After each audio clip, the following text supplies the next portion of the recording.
Today's episode is brought to you by Arkon Mounts. For those of you that are content creators and you want the best mounting solutions for your cell phones, your DSLR cameras, well, go to Arkon.com. Be sure to use my promo code Hawaii and you'll get 20% off your entire order. Also, all of their products come with a lifetime guarantee. So head on over to Arkon.com, keeping your devices within reach. Today's episode is brought to you by One Shot Energy Voice Drops. They are a low-sugar yuzu honey lozenge that soothes and protects your throat and voice with an infusion of slippery elm, marshmallow, and licorice root. Whether you are a full-time gamer, public speaker, pastor, preacher, teacher, maybe you like doing podcasting, you got to get your hands on these voice drops by OneShotEnergy.com. Be sure to use my promo code AMBGLO for 10% off your entire order. OneShotEnergy.com. Today's guest is Sid Printer. It's funny because I don't ever call him by that name. I just call him Brother Sid. He is a fifth generation Oregon resident or Oregon native. Comes out of what we call, I guess, the Valley in Oregon, which is more west, close to the coast. So for those of you that are familiar with Portland, it's kind of in that area. And he, I think 14 years, Navy veteran. He spent 14 years of his life defending the American dream, spent another 14 living it. Some hard labor, I think in the lumber industry. And then the last 5 years, he's been working as a gas station attendant, or I think the term I used was he is a professional fuel operator. And I use that because of the military reference. And the reason why that's so important for me is that that's how I met him. So I'm going to give you the story before we go live together and do our podcast. And in October 13th of 2021, I flew to Oregon under duress, emergency reasons. My brother had 7 strokes, 2 blood clots. He was intubated in a coma. I flew from Hawaii to Portland. I had to drive from Portland to Bend, Oregon. And I was going like 100 miles an hour. My dad was sick. So my dad was in Oregon with my brother, just getting over here. And I gave my dad some food. We door dashed it. And we gave him cleaning supplies. Because at the time, my dad had COVID. My brother had COVID as well. And he was hospitalized. That's the whole story of him being in a hospital. So I remember dropping off all these supplies for my dad. And my wife, as I'm leaving the house, I didn't hug my dad. Now, mind you, I haven't seen my dad in a year or 2 years. Can't remember how long it was. And to look at my dad through a glass window, drop off the supplies and food in Oregon, in Central Oregon, where they're at. And to feel that heartbreak of not hugging my dad. I'm driving to this gas station that is right up the road from the house. I'm literally sobbing because I'm so heartbroken. And while I'm sitting in the gas station, I'm on the phone with my wife, and she's walking me through the emotions. And she basically tells me, just go over there, grab your dad and hug him. If that's what you want to do, you hug him. And in the middle of this conversation, this guy knocks on my window. And I'm like, no, I'm good. He had an orange vest on. I'm thinking this guy is a homeless dude. He wants to ask for money. Or then I thought maybe he wants to pump my gas or clean my windows and I got to give him cash. And he knocked again. And I'm like, no, man, I'm good. I'm fine. Finally, he's persistent. And I open my door and he's like, brother, I don't know where you're from, but here in Oregon, I pump your gas. And then I realized, I'm in one of those states, and that's how I met him.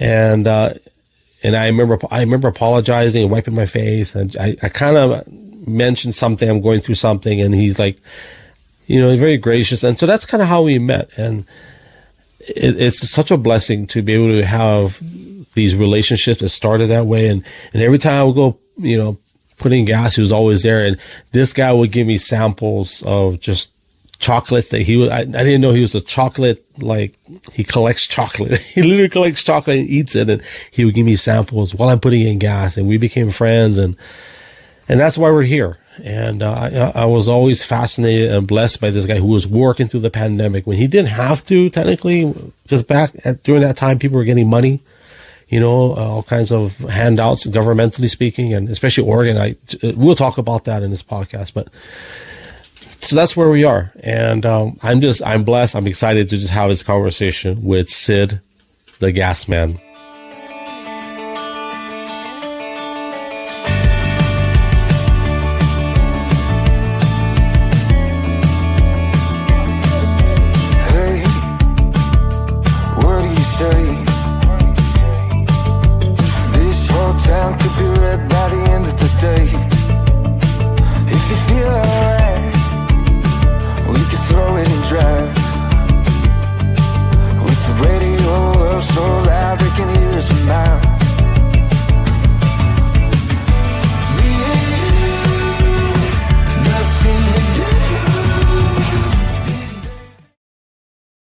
For a 73 four-wheel drive Ford pickup too, it's like, come on, really? It costs you 73 cents. Yeah, right. 70 cents to turn the key, 3 cents, that's like each for. But no.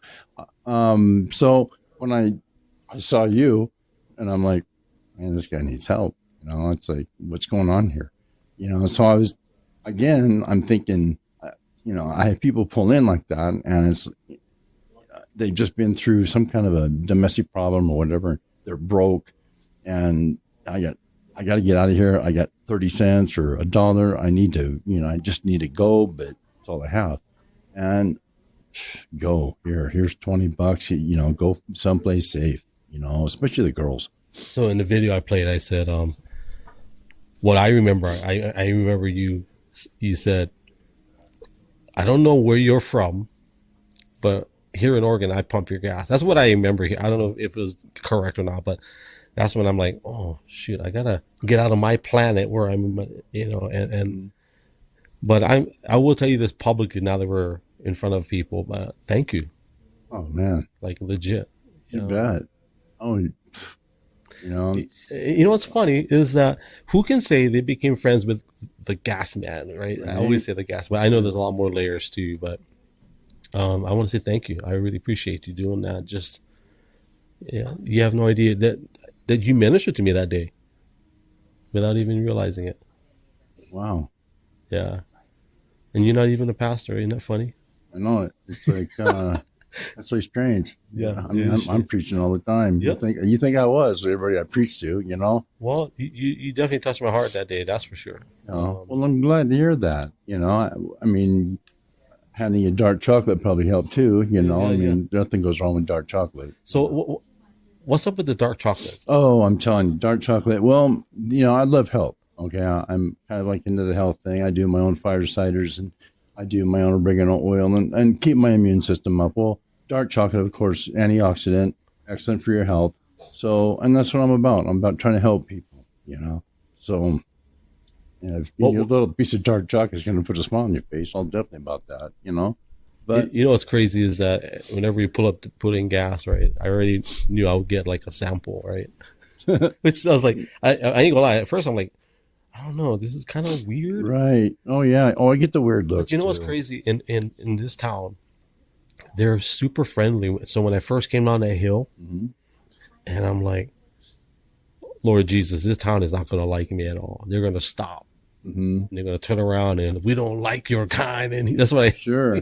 Sure. But it was opposite. They're super friendly. And it was crazy. And then the whole chocolates thing, for you to give me chocolates, it's kind of like, when you go to the dentist after they punch you in the face and take your tooth out, they give you that little piece of candy. Hey, here you go. Yeah. Right. I'll see you in 6 months. Right. Yeah. I always thought it was kind of weird. The dentist always traded you candy. Toys too, right? Toys again. We're from the old fabric. So, for people that are with us live, 14 years, right? In the Navy. What did you do in the Navy? What was your job duties?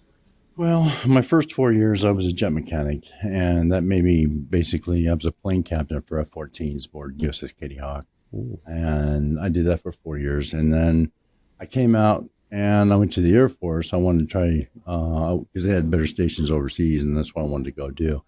But they had no openings. This was in 80, 81, 82. I think, the economy was crap. So, and I was trying to get, looking for work and doing different things. And I just wasn't cutting it, it just wasn't where it was at. So, I got a letter from the Army, hey, and I looked at it and they offered me some helo pilot program. I'm like, that's all right. So I went and I talked around, went back to the Navy. The Navy said, yeah, so you have an RER1 reenlistment code, as high as you can get. And it's like, come on back. I said, okay. And they had me in ASVAB. They said, you got to take the Armed Services Vocational Lab 2 battery test again, ASVAB, which I did. And after I did that, they said, okay, you're pretty much cool what you want to do. I said, I want a Creo book. I said, I want to see what the critical rates are at. So they said, we'll give us 5 choices. So I gave most of the mechanical rates except for one was for aviation ordnance, but I really didn't want that, but oh well. And then I think 4th choice was parachute rigger. And that's what they gave me, aircrew survival equipment.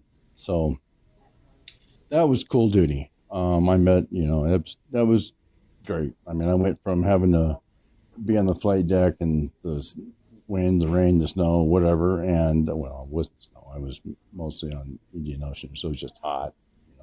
So the Kitty Hawk, they retired that ship? It's all, everybody's retired now. Yeah, almost. Yeah, they're all razor blades, and they're all gone. Yeah.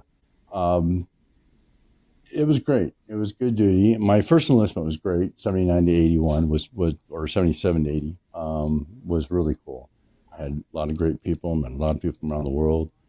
Got to do some traveling, see some places, What countries? What countries do you go to? Well, Philippines, Thailand, Hong Kong, Japan, Korea,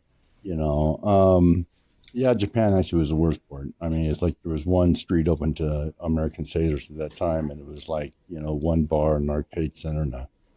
And what year is that, though? that was in 79.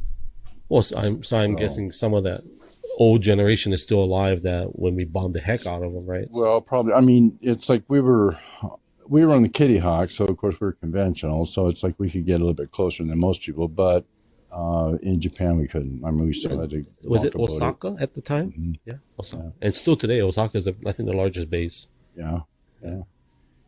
So that was probably the worst place. The best place was Thailand. That place was crazy. I stood in the middle of the street and stripped my clothes off in Thailand. I mean, anything with American symbol on it, you trade for anything, So Levi tags. Wait, did you just take off your clothes and run? Oh man, we were they have these little lean-tos set up on the side of the road, and it's all American booze and stuff. So here I got a double shot of Jack Daniels, and just go buck wild. I had a Mexican friend of mine that we were on the carrier together. We were both plane captains, and Rick Espinoza, and he and I sat there, and we each had a bottle of booze, and the kid come up and said, "Hey, he had something like Eat at Joe's T-shirt or something, anything American, And so he's like, "Yeah." Takes off his shirt, and it's like, "Yeah, we'll give you a kimono and a couple of T-shirts, and well, how about your pants?" There was some I don't know whatever, some American. Yeah, like, well, the tag, just the Levi tag on my jeans, the kid offered me $40 for them, because what they do is they take and they get older denim or cheaper denim, and then they would make them, and then they put the Levi tag on them and sell them to, I guess, people from other places in Europe or whatever, is real Levi jeans. And so that was the thing. I got hammered. Standing there stripping down and I traded for everything. I traded everything I had on my body. I think I walked off with 2 kimonos, 4 T-shirts, 6 pairs of something else, and 4 pairs of flip flops, and off I went. So here's the honest question: how did they coach you guys when you got into port? Like, hey, stay away from these. Oh yeah, and they always tell you that. Was Hawaii. First thing, don't go to Hotel Street. Where's everybody go? Right? No, wait, did you hear that? He said, that's where's the first place everybody goes. You remember Hotel Street? Oh, sure. Oh, bro. Oh, man, dude. I was, that street, that's crazy. That's so funny. I had this kid from Kentucky, this poor kid. He's never been overseas, probably never been out of his town his entire life. But anyway, we get over to Hotel Street, And here's one. That's so funny. Remember that street? And here's one of the girls. I mean, what is supposed to try to pass off. Well, my boy's just all about it. Oh man, that's just the hottest I've seen. I'm like, no, Like, Kevin, that's not. Oh, it is. Oh, that's hot. that was before LGBTQ plus Oh, well, this is long before Two-Spirit. everything. Oh, it's long before everything. I mean, Actually, that was Two-Spirit back then. I'm sure that was a Two-Spirit dude. Oh, I don't know, man. You know what's funny, Sid? To this day, Hotel Street is still like that.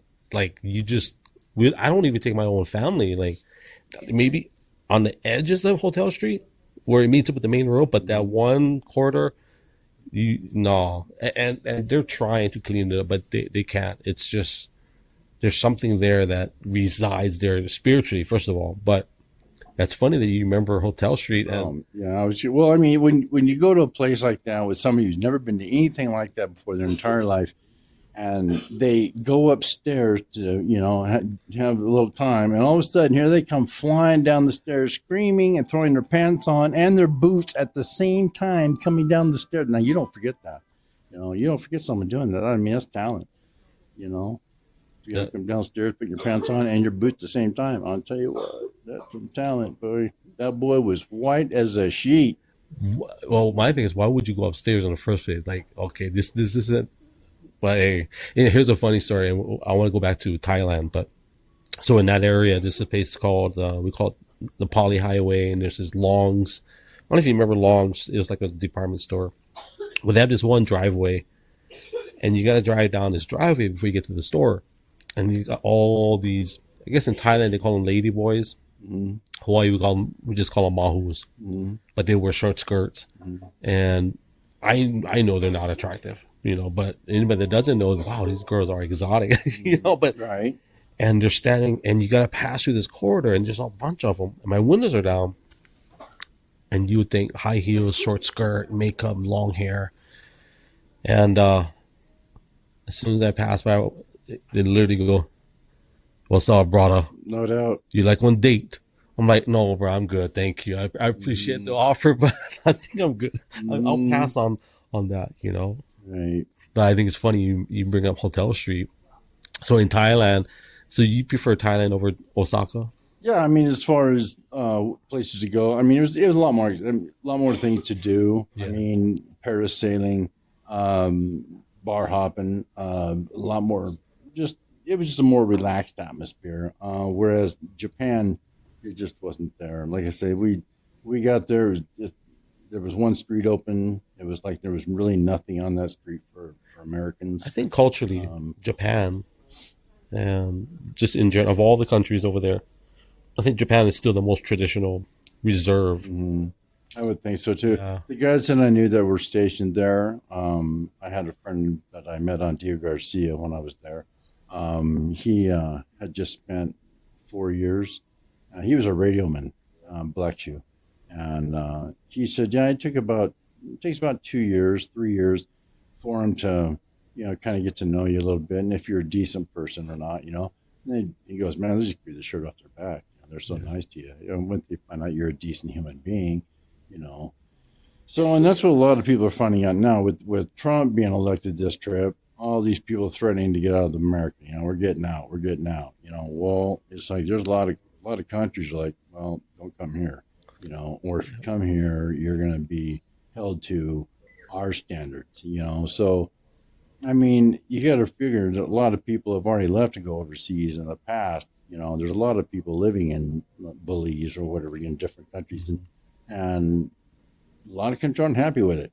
They're not happy with the influx of Americans, especially Mexico. The influx of Americans down there driving up their cost of living, Yep. So especially in the Cancun area. Sure. Oh well, I mean. And that whole, and Acapulco, I mean, it's all pretty much been Americanized for a long time. Americans have been down there forever, which, when you draw the line on that, It's funny, I'm in Mexico. I went there for training for drug and alcohol rehab counseling. So we had to go, we picked Mexico because one of our leaders, he owned like a vacation rental. So we had a training in Mexico, which was kind of weird. Me from Hawaii going to Mexico, but it was nice. But I remember because all the people I was with, they're all white, right? we say haole people, and they're all like, "Don't leave the resort. You need to stay here." So I'm like, "Oh, I think I'll be okay." Because I got a taxi driver, right? So I got a taxi driver, and I remember from the airport to the hotel, I asked him, "How much do you, if you don't mind share, how much do you make a day?" So he told me how much he made. I was like, "Dude, that's it." I didn't tell him that, but I'm like, "Wow, he only gets paid like."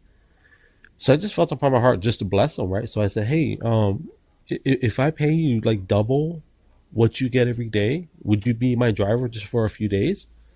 And he said, "Yeah." So he would pick me up from the resort at a certain time after our training, and he would take me shopping. And we went to restaurants, and he was my driver. I felt so special because I have my own driver, and he speaks the language. But it was funny because I'm brown, but I felt like they were disappointed in me because I didn't speak Spanish, but it was still cool for him to drive around, and I was able to pay him double what his rate was. And I was able to travel around that area and do some shopping. It was fun, like, to that dollar amount. I remember the dollar amount. I can't remember what, I want to say it's like $60 a day or 70 I paid him. And it was crazy that's how much he made. And then we went to this neighborhood, all these houses, beautiful houses. And he said, "Oh yeah, none of these are owned by Mexicans. They're owned by, Americans or Europeans." And I thought that was sad because that's what I go through at home when all these multi-million-dollar properties, and the Hawaiians don't even own that, right? It's outsiders. So, but I agree. If people are going to move, well, they didn't move the first election in 2016. So I don't know. I don't think they're going to follow through. Well, they had an interview with one girl that didn't, but she already had experience living overseas and everything. So it's like no big deal for her. But yeah. Well, if they leave, they come back. They're not going to stay gone. There's no way. We're the best country in the world. Well, you remember they said we're going to move in 2016, and this is not political for anybody that's watching, but it can get political. I like politics, but they said we're going to move to Canada, right? Right. And I'm thinking, why not go to Mexico? You're vouching for the right. So we'll see. Well, Kimmel pulled the same thing too. I guess January 20th is going to be his last episode. He's bailing out, and I saw who's this? Kimmel. Kimmel. Jimmy Kimmel. Yeah. Yeah, he's all in tears because Trump won. Just all upset and big time. And so he's bailing out. So the 120 will be his last show. And first report was he was moving to Canada, and then I just saw a report a little bit ago. He said moving to Europe. So, but again, like I say, and then Whoopi Goldberg, as she walked off the set today, she said, "I'm she done." did. Yeah, she walked off, and but I guess she's done that before. But all the circles back around for a paycheck. She's back on payday. Let's go there. Okay, let's go there. Machine that everybody's connected to. Okay. Whether people believe it or not, this is what I see. What I believe that God shows me things that, and I may have misinterpreted, but there's a machine that everybody's connected to on the dark side of things. And there's been a curtain that's been surrounding this machine. And I don't mean a literal, machine, but Right. people that have been promised agendas or they've been promised wealth, fame, whatever, and they're slowly being exposed. Trump called it drain the swamp, clean the swamp. We're going to clean up Washington. That's part of the machine, right? Mm-hmm. And the people that are being exposed are either being exposed willingly, like, hey, I'm going to support this person. This is who I am. And there are some that are unwillingly.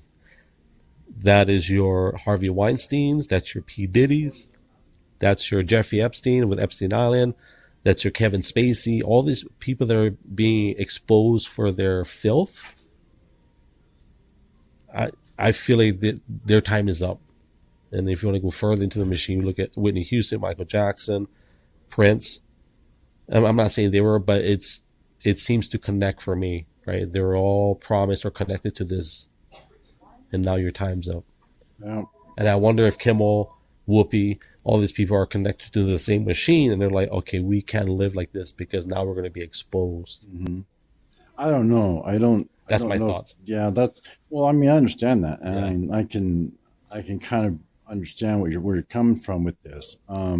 With this last election, even with the Amish coming up, the Amish have never come out before. With Trump flags. I mean, no doubt. You got Trump flags on a horse carriage. Now, when when that's in your face, you know something's going on. Okay.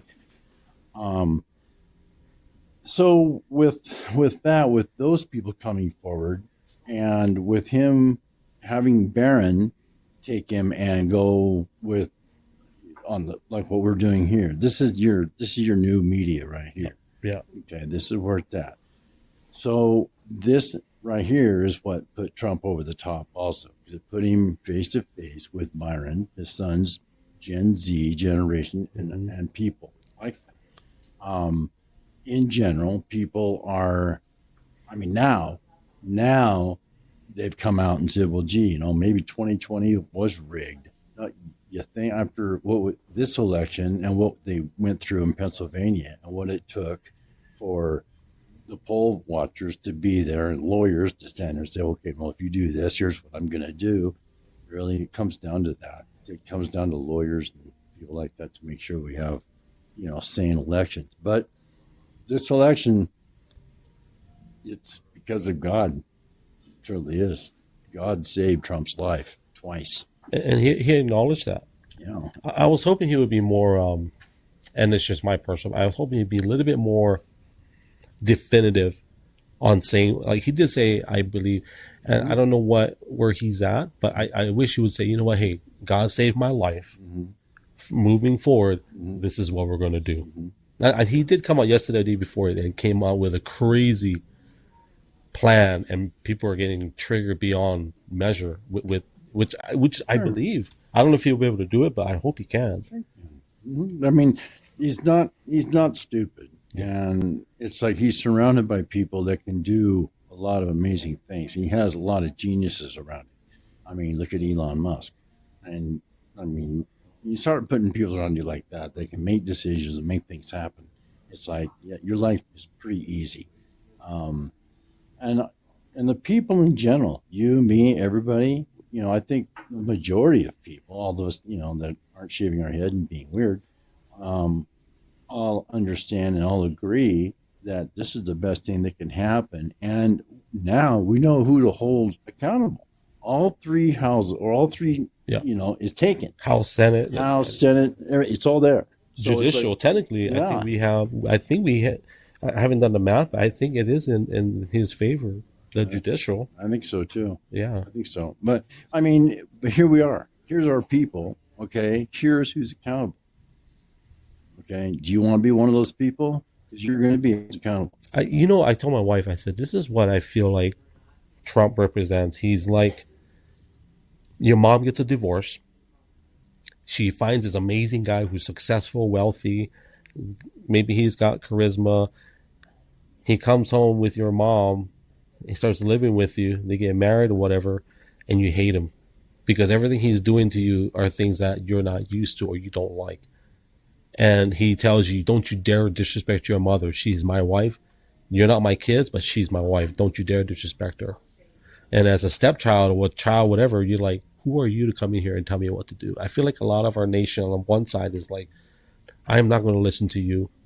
No, and all the crazy stuff, right? But somebody had asked Charlie Kirk, they said, so if Kamala wins, are you going to leave the country? And so he said, well, if Trump wins, are you leaving the country? And the kid goes, yeah, of course I'm leaving the country.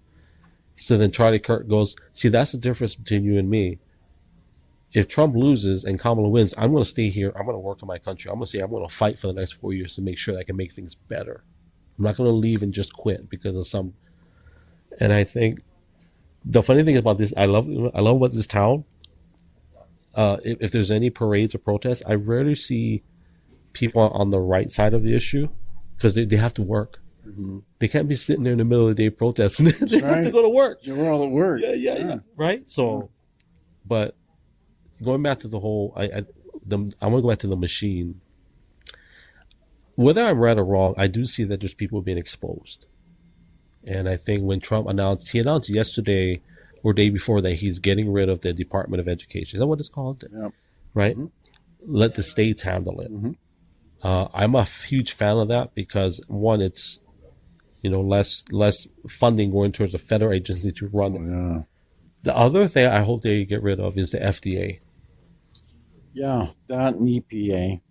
We don't need the EPA either. And Department of Education, definitely, that's gone. But yeah, there's a lot of. I mean, he tasked Elon with coming up with some money, and so Elon sat down. I guess he spent about 10 minutes. He said, "Well, here's $2 trillion right here," and that's in 10 minutes.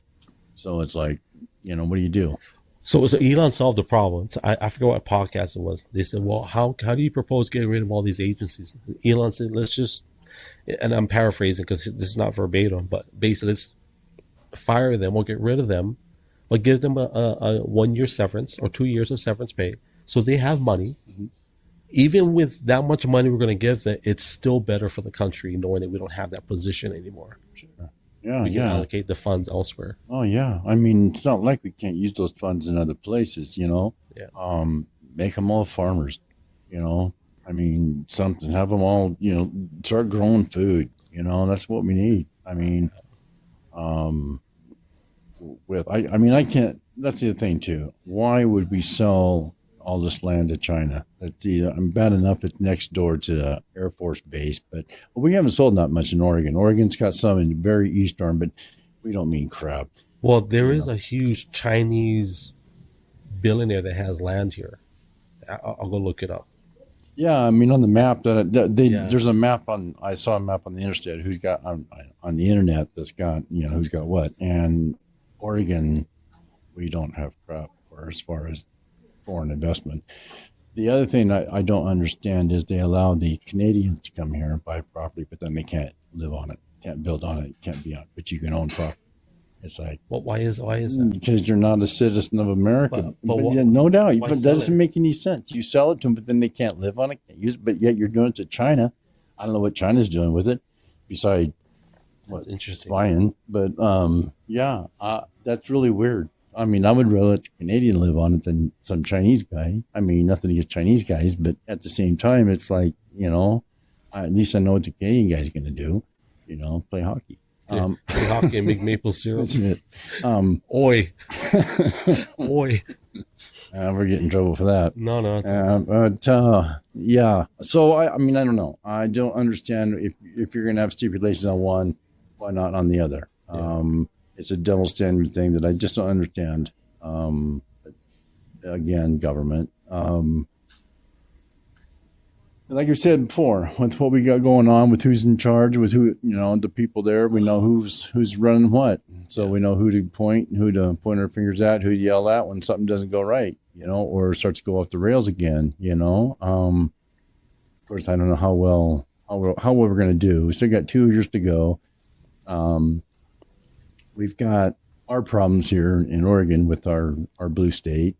I don't understand what we're going to do about our problems with the homeless. I mean, I have ideas of what they could do in Portland. My suggestion would be just to take some old hotels down there, the oldest ones, and buy them out and use them for cleaning houses. Start with the people that are working 40 hours a week and living on the street in their camper and put them back in their home. And then we start taking the other people that are the drugs, the people on drugs, and people wanting off drugs, and divide them up. I mean, I don't know. These just off the top of my head. I'm trying to think of things that we could do to right off the top to help with that situation, because it's not going to get any better. Oregon's different than Hawaii in the sense, so Hawaii, we had per capita a pretty high amount of homeless to the actual population. And they have nowhere to go, right? So once they're there, they're there. The bonus to that is the weather, right? They don't have to worry about snow. Right. And Portland, I tripped out when I first arrived there. I'm like, dude, this is just like what they were saying on TV, if not worse. Mm-hmm. Probably worse. But I understand now because of you got Washington and you've got other states where they can just come through. Right. I've seen a lot of campers, a lot of fifth wheels, they call them, just set up. Sure, alongside the road. Yeah, and Tillamook, over there in Tillamook in Portland, outside of Gresham in that area too. It's just unbelievable, Yeah. But then Washington State has really gotten bad. I've got people coming down here just recently moved here, and this battleground, I guess, is just terrible. I mean, it just flat out murder you right there at the mall. I had one guy come and tell me that they had some guy come just empty a clip and another guy in the mall on Halloween right there in front of all the kids. Where was this? In Battleground, Washington. I believe that. It's like, I mean, I've never been there, but I mean, that's what this guy's telling me. And I'm like, oh my God. I mean, in a mall in front of your kids. I mean, I realize this kind of stuff goes on all the time. I mean, anymore, it's just almost everyday routine, which is sad. Of course, that brings us, to the subject of gun violence, and everybody screams, well, we need more gun control. No, you don't. Did they pass a measure here? The 110? Is it 110? No. And the Supreme Court, right? They blocked it? Everything. Yeah, we didn't get that. So, but the Supreme Court's already said, I mean, they've already made the rule on Second Amendment. It's like you do background checks on your Second Amendment. No, the 110 is the 10 rounds, right? Well, the 110, I forget the measure.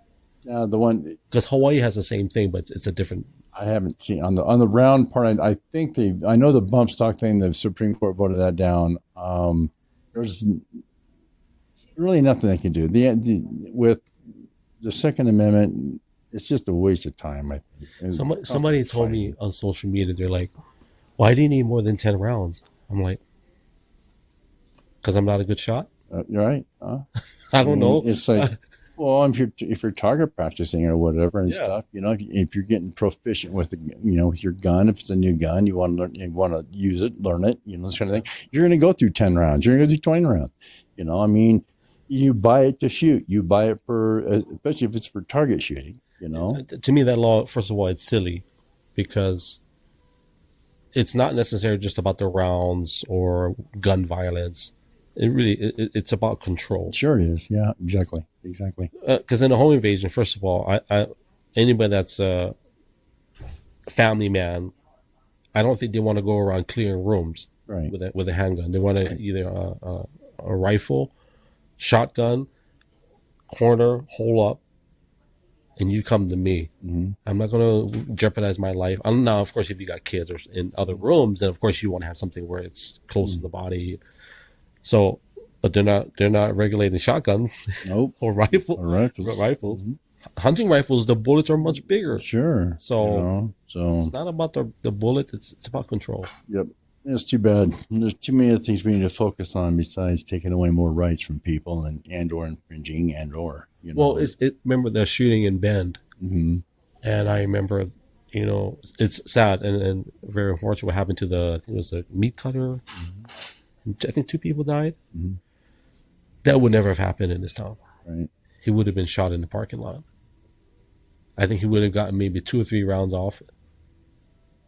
I think the people in this town understand, hey, Yeah. Yeah, we're pretty law enforced around here. We have of course, we're a training ground, for everybody, so we change up. We don't have the same cop twice. Sometimes you luck out and see the same one. Yeah. But they come in. I see the sheriff and police department come in, to our station, and it's like I hardly ever see the same guy twice. Whether it be a sheriff or whether it be the city police. But I met the chief of police a couple of weeks ago. What was his name? Nice guy. He's interim because they bring in somebody from California. I forget.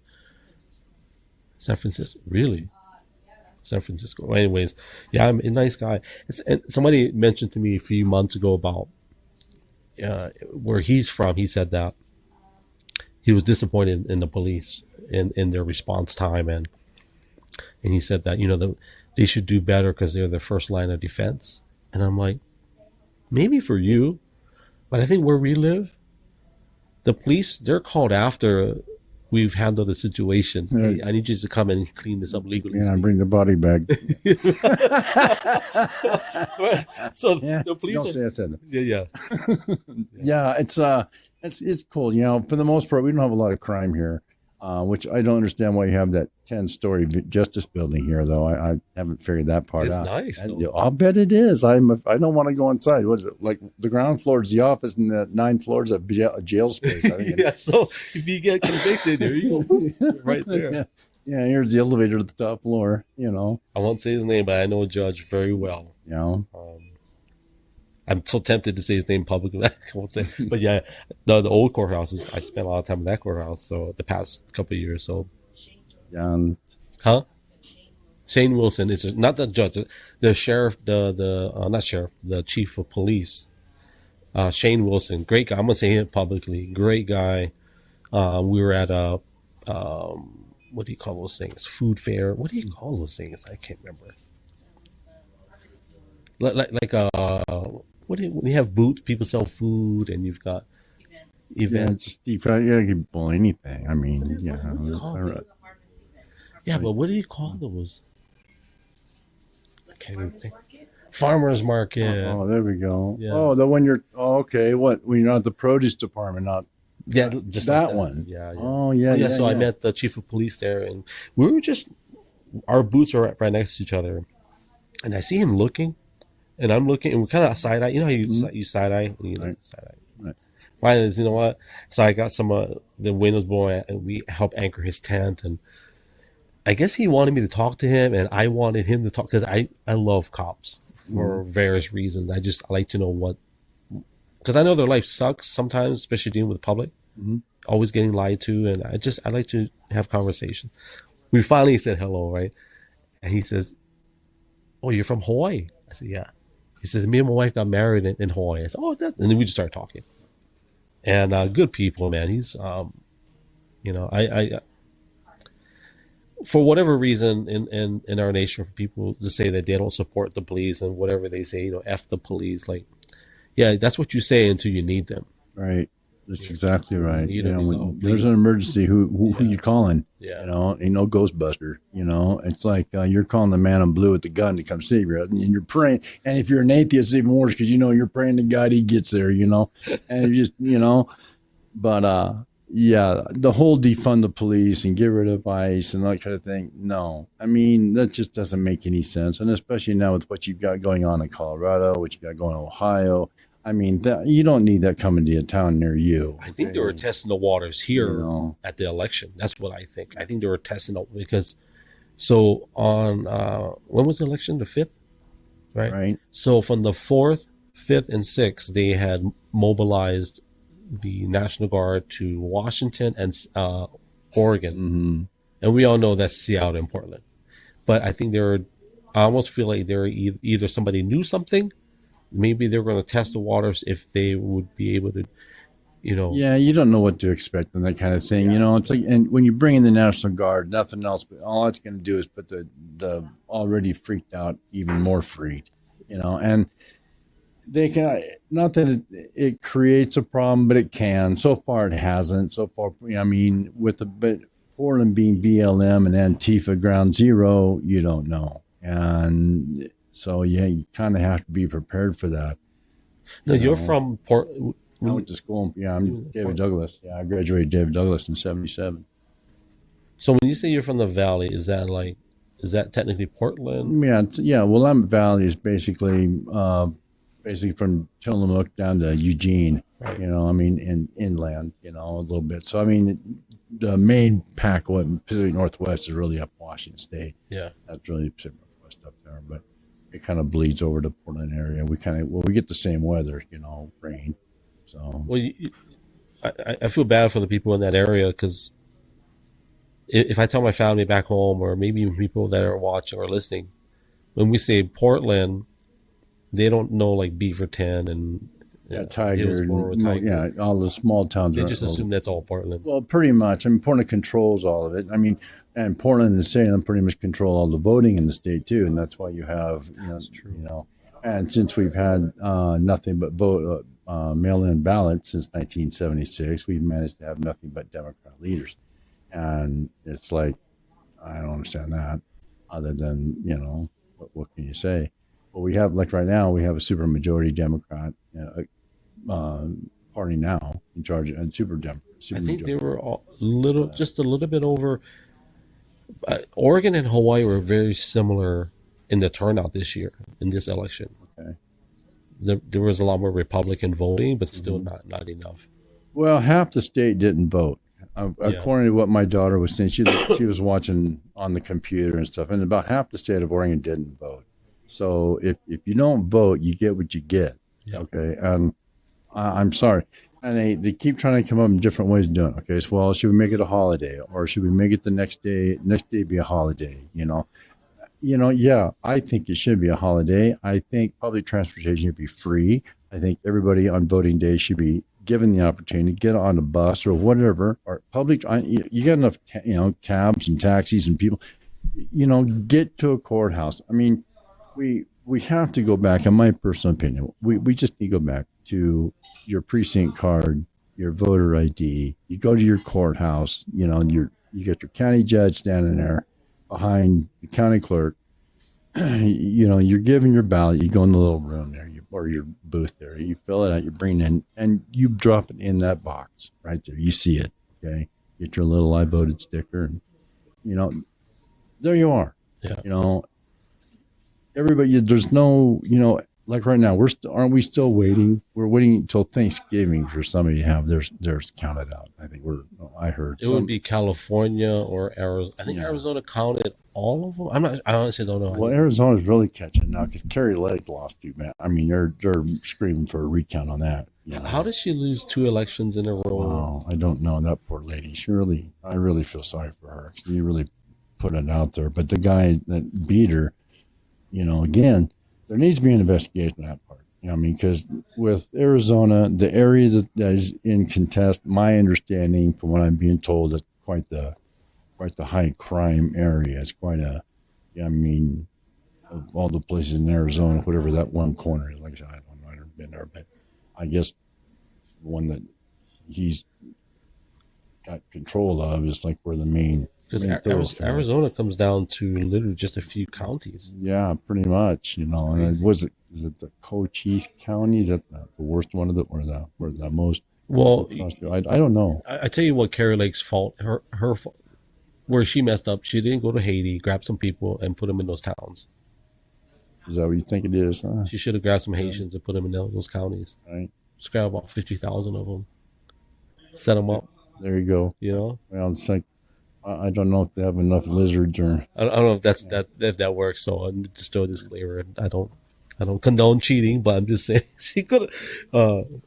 I don't know. It's like I really feel sorry for her, because she's really put some effort out there, and to lose twice is just, I don't know. So I wonder if it's money.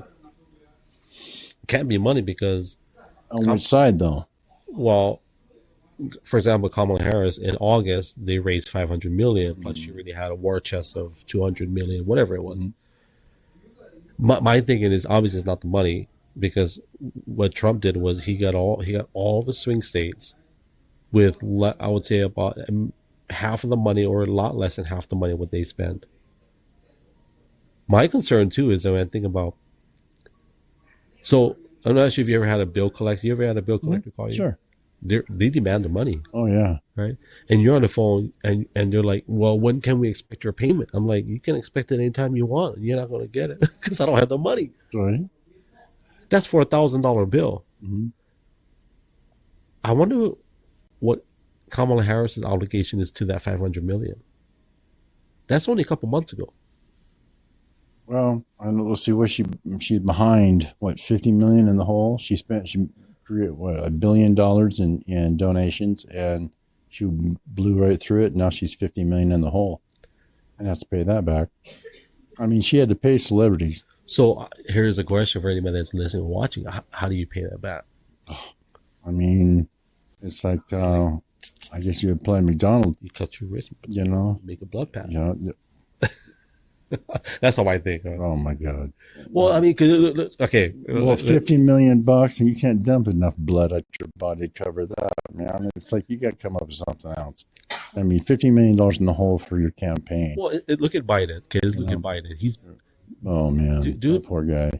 I don't think, this is my opinion, I don't think he wanted to do what he did. Oh, he did. The only time he smiled was when he gave his concession speech. You see that? He was all smiles He was giving happy. it. Yeah. Yeah, he was. He's like, I mean, in his mind, He's like, I'm out of here. oh, in his mind, he's like running across the beach. Those clothes are coming off, and he's hitting that chair, buddy. You bet, man. He's all done. No more of this crap. I don't have any responsibilities. I don't think Joe's happy though. You know. Oh, Jill Biden she definitely wanted to stay there. Yeah, yeah. And it's like, and then of course, Kamala Harris's stepdaughter, I read today, Amelia, I guess her name. I guess she had a total meltdown. She just like totally freaked out because Kamala lost. And, you know, well, let me ask you a question. If and let's just say I write you a check for $200 million today, and I say, hey Sid, I know it's a tax write-up, but I'm going to support you. We're going to win this. We're going to win this, Sid. Come Monday, you lost. Mm-hmm. What is that conversation like when you and I have dinner the next day? I'll be like, you know what, Sid, let's figure this out. Don't worry about the $200 million. It's just a drop in a bucket. But you know what? Here, let me and I give you some paperwork. And you're like, what is this? Well, I own you for the next 20 years. Right. And you gotta do what we tell you until you pay it off. Right. That's a conspiracy theory, but I believe, like, how can you just let that much money? Like, you know what? It's okay. 500 million. We'll get them next time. Well, it's one of those deals where it's like gambling. You don't gamble what you can't afford to lose. Okay. That's just the way it is. So, and if you're going to gamble on a person, again, you don't bet what you don't want to lose. I mean, look at Oprah Winfrey. I mean, she wouldn't take her for less than $1 million. You had to pay her $1 million to come on her show. I mean, it's like, what? I mean, you're already a billionaire, and now you're going to nail taxpayer money, basically, or donation money, so you can have Kamala on your show with whoever. So if Kamala Harris says tomorrow, you know what? I'm done. I just want to retire. Do you think she can walk away? Well, what good's she doing now? I mean, it's like what's Biden doing? I mean, it's like the country's basically been running on autopilot, for, how long? At least 3 months. I mean, who's been running the country? To be honest with you, who has been running the country? Joe Biden was inserted. We know that. I mean, we definitely know that. All of us with common sense knew he was inserted, that he did not win that election in 2020. So he was inserted for a reason. Okay. And I kind of figured that reason would have just like knocked us over. Because I mean, the Communist Party has been trying to take over America since the 30s. And I kind of figured with this insertion of this guy, I mean, okay. And with what they were doing, it's like, here it comes. The Marxist Party has got their crap figured out and they're going to just steamroll us. Here it comes. And I really figured the big steamroller was getting ready to fire up when this election started. And I'm like, but then they took that idiot who everybody saw on top of that roof. How many people saw that assassin on that roof? How many people saw that kid before he took, and he even had a police officer walk up there, and the kid drew a gun on the police officer. Okay, you're lucky I'm not that cop. Right. That's all the footage. You're lucky I'm not that cop. That kid's brain, I just spray that kid's brains over that deck. I mean, no way, man. You're not pointing that gun at me.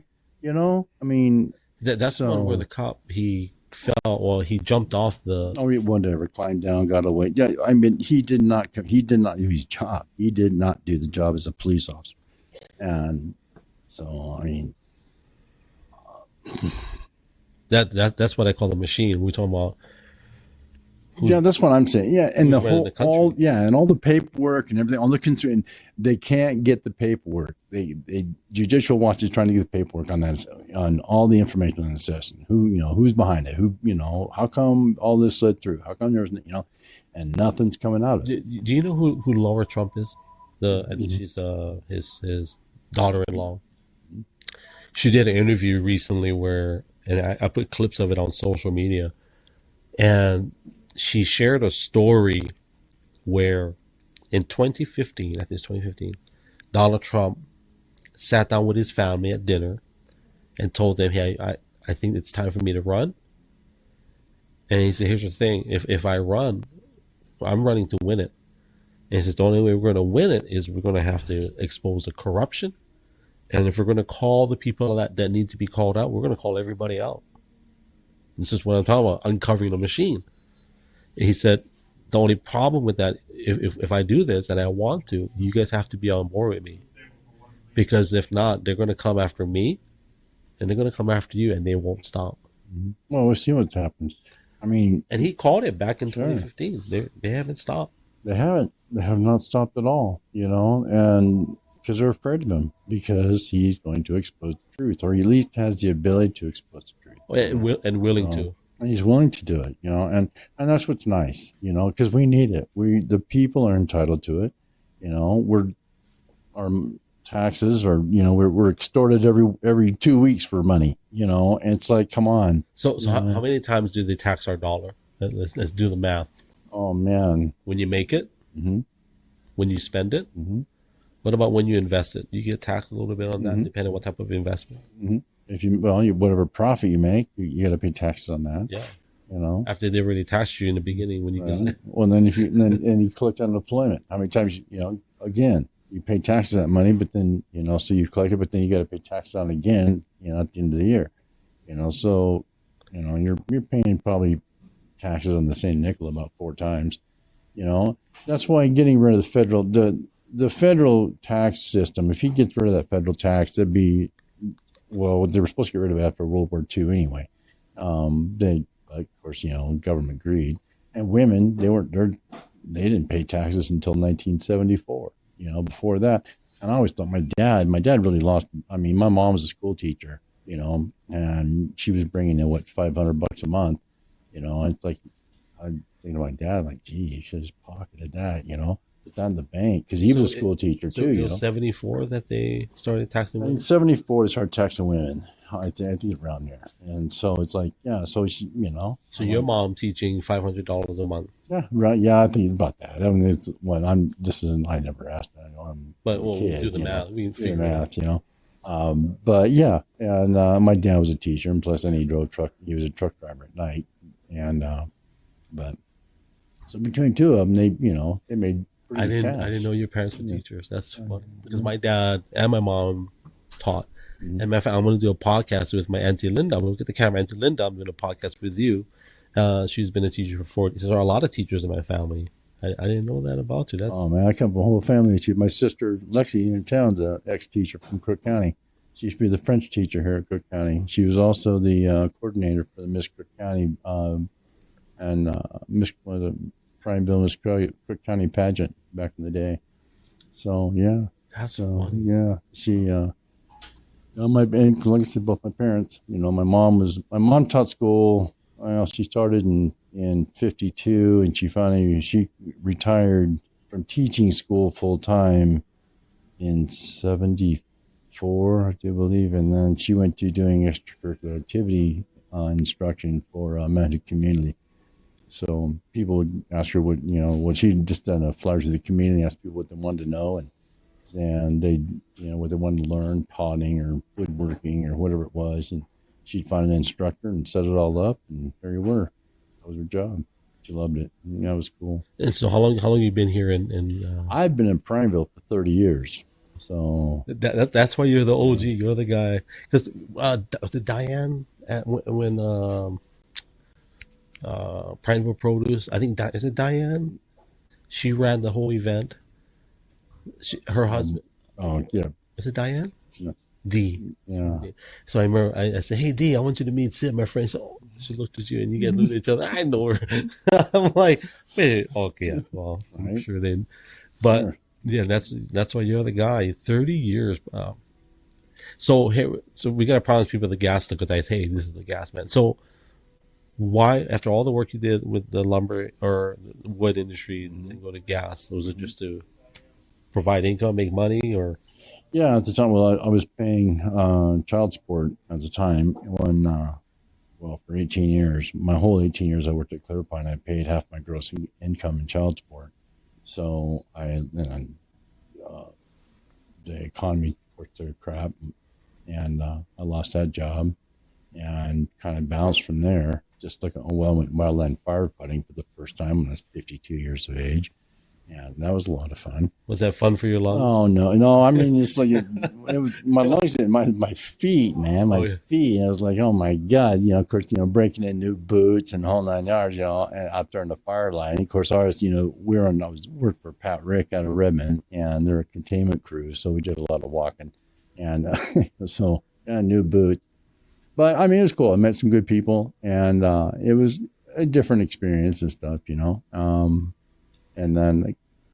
But I was still paying child support. Yeah. So I needed something full time. I had to have full time, So from there, I went to IGA. I worked at IGA for 4 years and then paid off my child support. So, and then after that, it was to Chevron Station. And then from Chevron, I came over to 76. And it's like, and I don't want to collect my Social Security. It's like Social Security and all that kind of stuff. I'm really holding off on that for a while, And I mean, I'm still capable. I can still work. I can, I run circles around the 18-year-old kids. I've gone through 14 people in 5 years at that mill or at this gas station because they can't walk. They can't keep up. It's all up here. Well, and you gotta, but you gotta be physically fit too. You gotta be able to walk. And like any more people come on, want to do my job and say, hey, well, I want to come pump gas, and hey, no problem, And I bring out my stopwatch and go, you got to do 6 laps in 4 minutes around these pumps. I said, if you can do that, I said, then we'll hire you. I said, but you got to do this, because you're going to run. You're going to be doing a lot more than that when when hunting season comes in. I'm telling you what, we are the place to be. And everybody shows up and you've got nothing but bays full of RVs and side-by-sides and you name it, and you're running. You're running. I'll give you pushback. I will say, they probably got to be in shape, but You put a nice sized black bear to chase them, they'll get it done. They'll run around enough. Yeah. Well, they might end up getting eaten up, but if you motivate them, they'll run around those pumps. Yeah. Well, I'll just incorporate some pit bulls, and that way I've always got dog treats, So here's how I connect the dots with everything we've been talking about and how important it was for you to be at 76. It wasn't just about being. I think on social media, I call you a professional fuel operator. Okay. Because of military service. So, operators are like somebody in special forces. Right. But I know God put you there for a very specific reason. It was to meet me. You know what I mean? So but the other thing that God showed me with you, Sid, was when I met you, Hawaii was having a hard time getting people to work. Oregon, same thing. I would drive by Wendy's and I'd seen like $22 an hour with $1,000 sign up bonus. I'm thinking they're throwing all this money. So I remember asking, I was like, why are you guys paying so much for somebody to cook burgers and, flip fries? And they said, we can't get people to work. Nobody wants to show up. And I'm like, oh my gosh. And then when I meet you, I'm like, oh, this dude works hard. He's not just sitting there smoking a cigarette on the back corner of the building. He's actually out and about. Oh yeah, and I would see you every day almost because I would fill up. Oh yeah, you're coming every day almost. Filling up. Yeah. Spending what $80, $60, $70 a day. It's like and every time you came in, it was like we were busy, and of course if I don't have the base to take care of, it's like I've got the beer. We got a lot of beer drinkers in this town, a lot of beer drinking, a lot of cigarette smoking. It's like we keep those industries alive. So there's that to do. And then of course summertime there's lots of ice, I mean just little things, but then you have just your people. I like the people.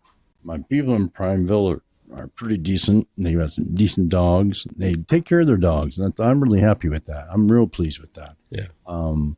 It's important.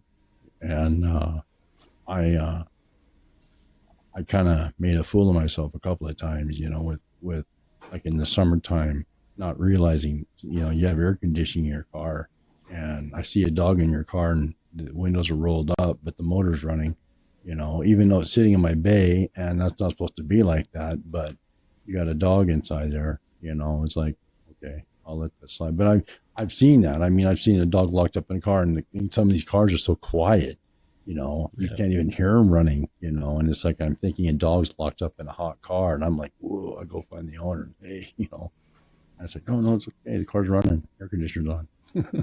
Especially now with the EVs, right? Or they shouldn't be at the. Well, I did. No, I still get them. I had one guy pull in the other day he had Tesla and pulled in, wanted gas. And I'm like, buddy, I said, you're not a gas car. And he's like, what? I said, "You're not a gas car." He goes, "I just paid $300,000 for this thing." I don't care what you paid for it. I said, "It's not gas." I said, "Right here." I said, "It's a plug-in." That's Oh, funny. crap. Yeah. Where'd you come from? Portland. No. Okay. Yeah. All right. Of course, that's the thing around here, try to get those EVs up and going. It's kind of cool. I mean, it's nice we're going to have them. Did I tell you about my expedition story? So when we first came, this is after I met you, actually back in or a few months later. So we ship our dogs. So the dogs arrived to Portland, I think 2 or 3 days before we arrived at the airport. So they were at a boarding facility. Mm-hmm.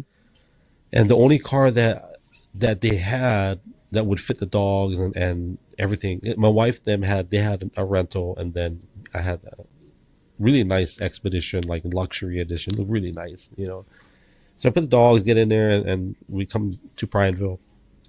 And right at the stoplight, right by where you were, I turn right, and I'm like, I fly it, and I have my son with me, and I see the blue lights. I'm like, oh man! So the cop pulls me over, and I know I turn off the engine, put the keys on the dash, take out my ID. I put the ID right here, so when he comes up, there's no question that he feels safe. Because the last thing I want is for a cop to be nervous and feel like they're not safe. So I let him, hey, you're safe. Lights, I have all the lights on. And first I say, officer, I'm so sorry. I'm not from around here, and I didn't mean to be disrespectful by the way I was driving. He goes, yeah, I kind of figured you're not from here because of your license plate. I'm like, I had a California license plate. So it's funny that I learned that way that if you got a California license plate in Oregon, they kind of already know this guy is going to drive different. Yeah. Yeah. Almost as bad as guys with the Hawaii license plates. See, that one, they gave me some grace. Oh, yeah? Well, let me take that back. So I've been put over 6 times since I've been here. Mm-hmm. That's a lot. How many times have you Oh, geez, I don't know. I lost count. They just pull me over to pull me over, Yeah.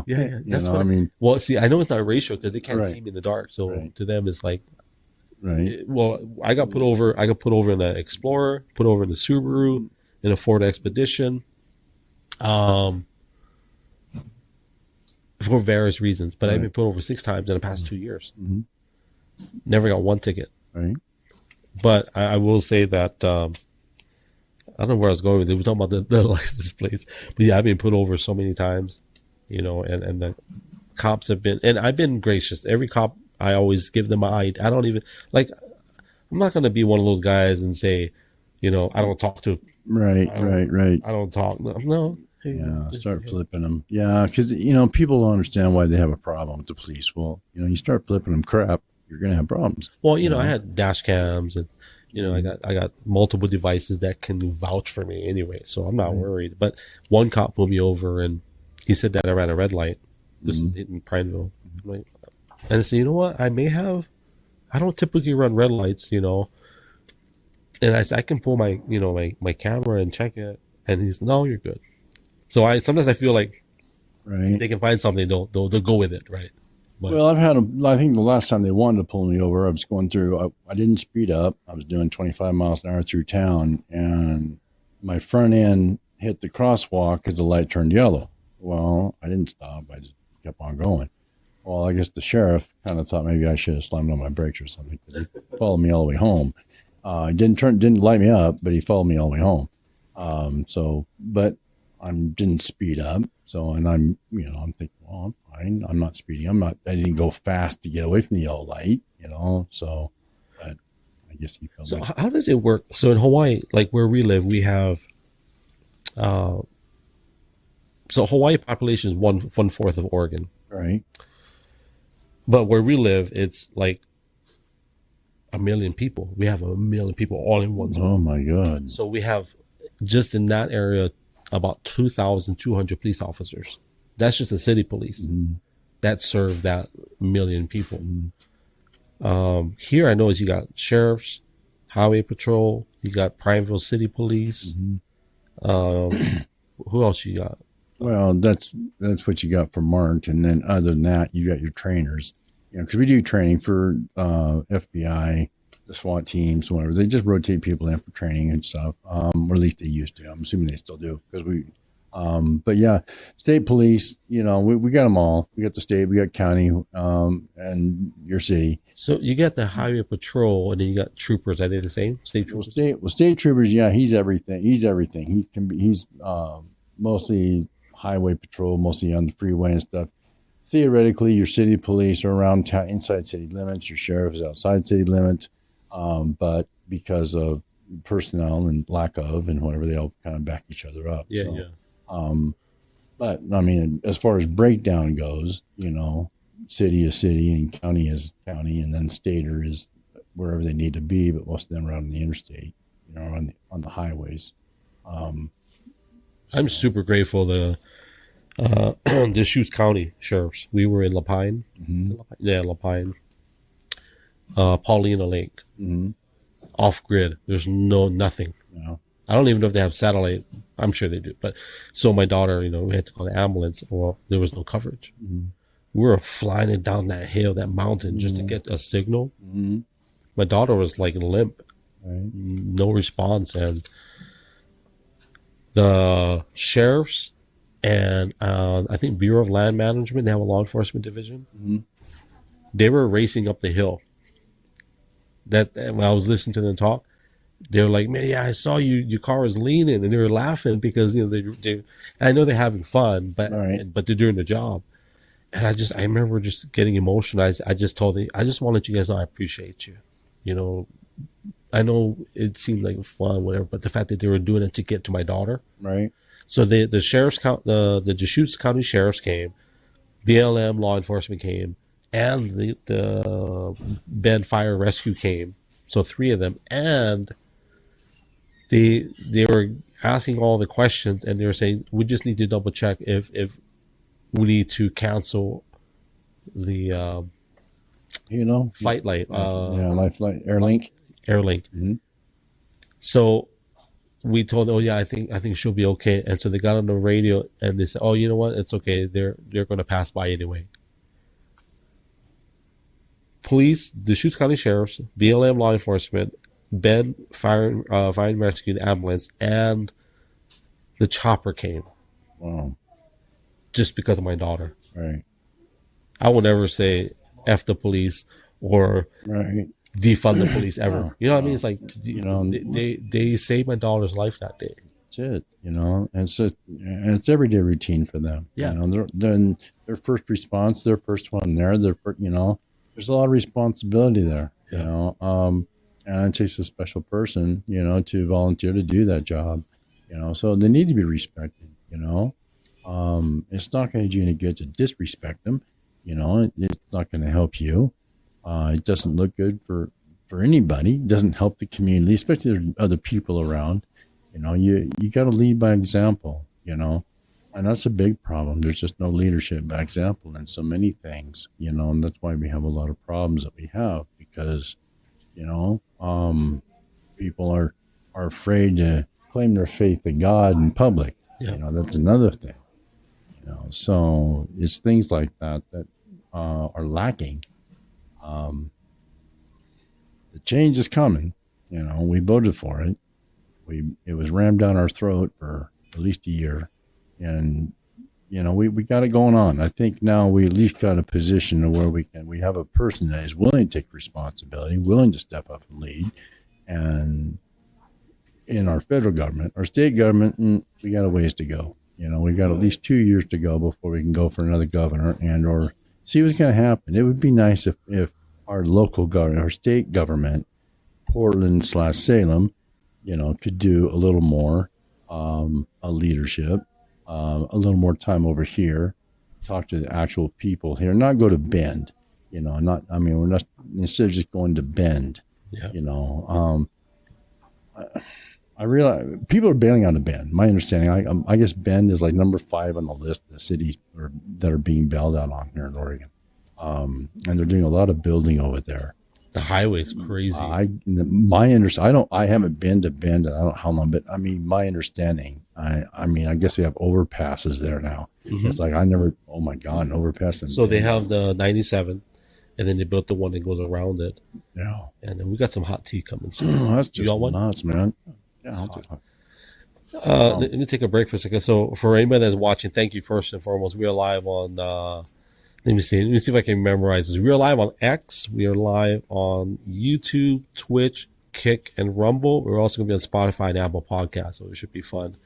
I also want to say thank you to Sora Sushi, who let us use their facility, and we love eating. We've eaten at this restaurant probably 8 times. Oh my God. I'm just going to have to get a crew together and just load this place up. I mean, it's beautiful here. Do you eat raw fish? I haven't not since you gave it to me.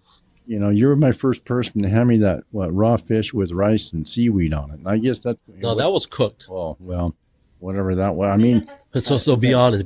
Is that your cup of tea or no? It's like, it's different. I mean, you got to figure, where I've been around overseas and stuff, I've tried different stuff, different cuisines. I'm not afraid of trying something new, and just, that Spam isn't one of my favorite things, but it's cool. We used to eat it almost every day back home. It's just not so much now because it's not that we can't afford it. It's like it's so expensive. Is it? Yeah. Why is it so expensive here? Really? But I think because the volume is not the same. So in Hawaii, you can get a lot cheaper because they sell a lot more. I wonder if that's the case, or if they're just not making enough. I mean, if it's no, I think they're making enough. I think Hawaii and Mississippi buy it all. Oh, is that what it is? I think so. Well, Mississippi's the other state that took over being number one for. Yeah, it's like Hawaii and Mississippi back and forth. Go. But I think with the surgence of, it's funny because when we came here, and I feel now that we're kind of residents now, I used to let everybody know, we're from Hawaii, and I'm thinking these guys are probably fed up with people saying that are from Hawaii. That's what I felt like. But it's funny that some of the foods that we enjoy, that they're trying to make it, like poke, for example. Mm-hmm. And I have 2 friends. One has a food truck in La Pine. That's Auntie Bernie's. And then we have Ian in Bend. That's Aina Kauai. And they both have something that, for me personally, I'm like, I would never do it. But I understand as a business, they have to, or they choose to. And so some of the foods we make in Hawaii, that's what it is. Like, don't put barbecue sauce on it. Don't put teriyaki sauce on it. If I cook it for you, that's what it's supposed to be like. But here, a lot of the foods are different. And it's not, I don't know the word they use, but it's like if I get Mexican food in Hawaii, it's not going to be real Mexican food. Mm-hmm. Right? If I go closer to here or California, it'll be more authentic. But I think part of it is the people that eat it and how they like it. And that's how they serve it. Possibly, yeah. Yeah, so here, like the other day, we had the one I gave you, spam musubis. Mm-hmm. And God bless them, but that's not how you make it. Mm-hmm. But I asked the guy, so do you guys sell a lot of these spam musubis? He goes, yeah, we sell a lot. They do. So I'm like, okay, well, I guess, if that's the recipe you're going to use, right. I'm not going to buy any more of it, but right. I totally get it. Oh, yeah, I guess, well, the best Mexican food I ever had was in Hong Kong. What? Are you serious? Yeah. That's funny. Yeah. Oh, it was awesome. Why Hong Kong? I mean, who knows? Are they Mexicans cooking it? No. It was, Japanese guys cooking it up. I guess they probably stole the book from some, but I don't know.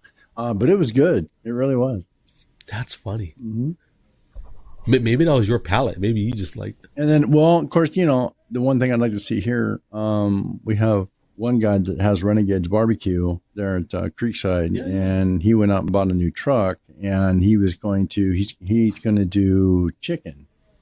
I haven't tried his chicken, but I guess this chicken he's doing, if it's Filipino, if it's the Filipino kind of chicken, it's like, yeah, because his wife is Filipino. His wife's Filipino, and I think he's Indian. I think he's Indian. He's actually good friends with my brother. Yeah. Oh, he bought that truck, and he was going to take it up here to PLA2 and put it up there, up on the hill. Where's PLA2? Well, the housing area up there. Oh, okay. Where, you got that Sun Rocks RV, I guess, up there, whatever. But anyway, he couldn't put the truck in up there because they don't have the plumbing, don't have the power, don't have whatever it takes to run this truck. So he's going to put it down here at this pad. Well, he's going to put it at Creekside, and I think the Patty's going to move his trailer over there. That trailer's at Creekside right now, and his food is quite good. He has the best brisket I've ever had in my life. He does do good brisket. For me personally, that's my palate. So, he does do a good job on the brisket, and he does a good job on tri-tip too. There's also a young lady here in town who runs Ash Kicking Barbecue, which is down by the Y, and she also does a very good job on her brisket too. She has, and her pork ribs. She also does. She makes her own desserts, and she also she makes cornbread jalapeno.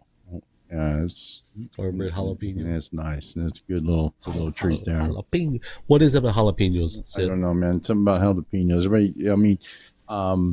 I put in my fire cider. They really add that extra kick to it. But and then of course eating them whole. Just raw. It's good. Anything like that's good for you. Green's always good. Color green's good for you. You like serranos? I'm not real crazy about those. Those are too hot. I mean, that's just like boom. It's like whereas like jalapenos, you can kind of like guess on those two. Can you get the mild, medium, high? I mean, that's. I think jalapenos are like 3,500. I think serranos are around 20,000. Yeah, serranos are pretty hot. I like those ghost chilies too. When I worked at IGA, they gave us ghost chilies. That's crazy. Those are like 1.3 million. Well, it's like, I didn't really know what it was. It was just, it looked like crappy weed. What it looked like dry-bred weed is what it looked like. And it kind of tasted like it too. It did taste like crap. It was, but hot. Oh my God. It just blew my head completely off, man. I couldn't slam enough tomato juice. It was like, oh man, that was hot. But just dirty. Dirty. One thing about this town, or just Oregon in general, one thing I noticed, they would never run out of jalapenos. Right. They would never run out of onions. Right. They would never run out of tomatoes. Right. And they would never run out of avocados. That's right. If they run out of any of those four, it's a riot. It's be a riot. Yeah, I'm telling you. It's like, yeah. I mean, it's like, especially avocados, because the avocado, you can do so much with those. They're really, that the avocado seed, now if you take that and you cut it up, you put it in a bottle with Coke, and you can chew that on for pain reliever. You know that, right? That works. Wait. You take a jalapeno, take a seed, okay, from your artichoke, cut it up. It's real soft. It cuts up real easy, but cut it up and put it into a spray bottle and dump a Coke on it, and let it sit. And then it'll for about 10 minutes or so, and then just chew it on pain. If you have like a bad knee or whatever, just shoot it. And then what do you do with it? You just spray. You put it in spray bottle. Oh, I was thinking we're gonna squeeze it and rub it in our. No, you take it, you put it in, you cut up the seed, cut it up, you put it in the spray bottle. You add a Coke to the spray bottle, right? You just take the shots. No, you take it and you just spray it on your sore wherever you're hurt. See, this is why we're friends, because like, you have all this weird stuff. I know it. You and my wife would get along just fine. I know, it's like all kinds of weird stuff, but the thing with the weird stuff is the weird stuff really does work. Well, okay, my daughter for 3 weeks been hacking, and everybody's got the flu. We got the mysterious cough. Hacking, gagging. Oh my God! And we're trying to find Primatene mist, trying to find something with storage, and it's something. I'm like, no, you don't. I said, so I go over here and reach up in the cabinet, blow the dust off the jar, hand her a plastic spoon and say, here, take 2 tablespoons of this, and it's red onion and honey. That's so funny. Hey, I'm gonna now look at the camera. Okay, whatever camera's on me. My wife. Thank you. Okay, dude, I can't stand that stuff. No, my wife is like, everybody line up. We're gonna take the onion and the honey. I'm like, I don't want it. She's like, it's gonna be good. It's gonna be great. Like the world has never seen before. Just take the honey. I'm like, I don't want the honey. Like, no, I'm fine. But yeah, she makes the honey and onion. I'm like, that's so. And the other one we found out. So we walked by the I want to say duty reserve. It's not duty reserve. Water treatment plant. Okay. Not I'm talking about the. Oh Lord Jesus, give me the words. The walkway going towards Smith Rock, that road. Okay. They had that little wildlife preserve. Okay. but I found it's all wastewater and not or gray water, and they filter, right? Mm-hmm. And we were walking when there's all these plants popping up, and my wife said, "That's mullein. That's mullein." And we found out mullein is great for your respiratory. You make the tea with it. Mm-hmm. That's what is really good. If you quit smoking and do mullein, it will loosen all that crap in your lungs and make you hack it out. Well, it's thick too, right? Mm-hmm. Yeah. And it'll stick. Well, it makes you hack all that crap out, all the tar and everything from cigarette smoke. That's what mullein's really good for. You smoke still? No, I quit. Well, I did. I smoked for 54 years and I quit. About 2 years ago, it'll be 2 years in February that I quit. I just, Do you miss it? No, well, I mean, it misses me. Oh. I mean, I'm getting tagged. It pulls on me. You get that. You get that little pull saying, hey, come on, let's go. And you're like, and sometimes, like if you have a good meal, it grabs my arm and starts really yanking. Let's go, asshole. It's like, no.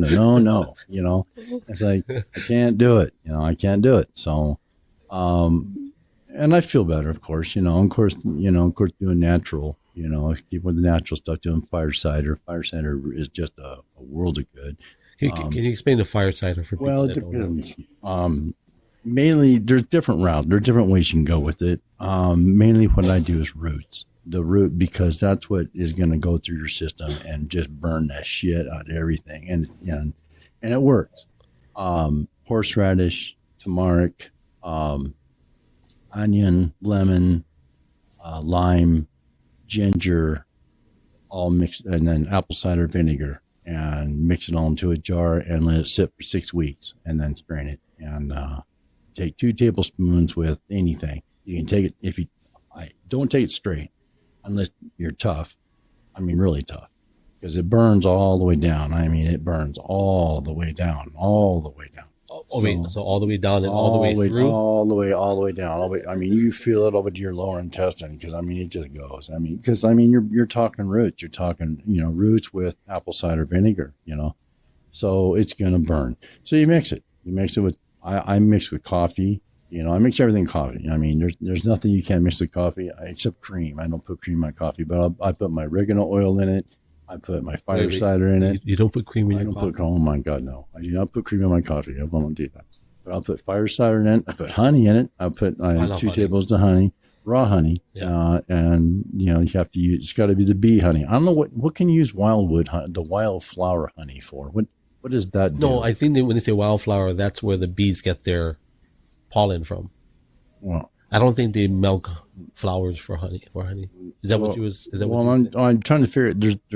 There's regular bee honey, regular honey, then there's wildflower honey. I think it's good for allergens. If you have allergies in the area, it helps your immune system. It helps you to become immune. Well, I know it's what your regular honey does that too. Because that's what you want. You want regular honey because it has just to be your clear, local. When we're saying wildflower, we're talking about bees that land on the wildflowers. I'm talking about wildflowers themselves, and they make honey out of the wildflower. They got to take the wildflower itself. Because there's 2. If you go down to Prineville Produce, you got to watch which one you get, because they have them side by side. One is bee honey, and the other one is wildflower honey. I think we're gonna have to fact check on that one, because I've never heard of. It takes flower. Yeah. So, for example, in Hawaii, we don't have wildflower honey like that. We have what they call lehua flower, which is basically a type of tree. It's an endangered species tree that produces this flower, and the bees, when they land on that, it has a very. I'll get some for you, but the honey, because it's so potent and rich and thick, it's actually white. The honey, it's not even amber. Wow. They sell it in bag. I'll get one out. I'll get you one. Well, I know there's different honeys out there. I know I don't know how many, but I know there are different ones. There's very distinct. We're honey geeks, but there's one in New Zealand called Manuka, and that flower is like Hawaii. Only that flower exists you can't take the flower and go put it in Oregon. It won't survive. So Hawaii has the lehua, New Zealand has the Manuka. And those honeys have the Manuka is similar to honey here, although it's a lot thicker, and the flavor is definitely different for sure. Yeah. We'll have a honey sampling event. Yeah. We'll do it at Patrick's place. Yeah. We'll have him pay for it. Yeah, we'll Patrick, we'll have you pay for it. We'll have Patrick pay for it. That's right. But we're coming, dude. It's like, yeah. Well, we're out of dark chocolate, So it's I want to share this story, at least my interpretation. So, remember, you used to always break off a piece, right? And some of them I didn't like, but there's one you gave me with the cranberries or something. I forget. Oh, that was the Australian crap I was giving you. It's like, it was okay. But no, the stuff, anything I broke off, I was breaking it off. That was not Australian.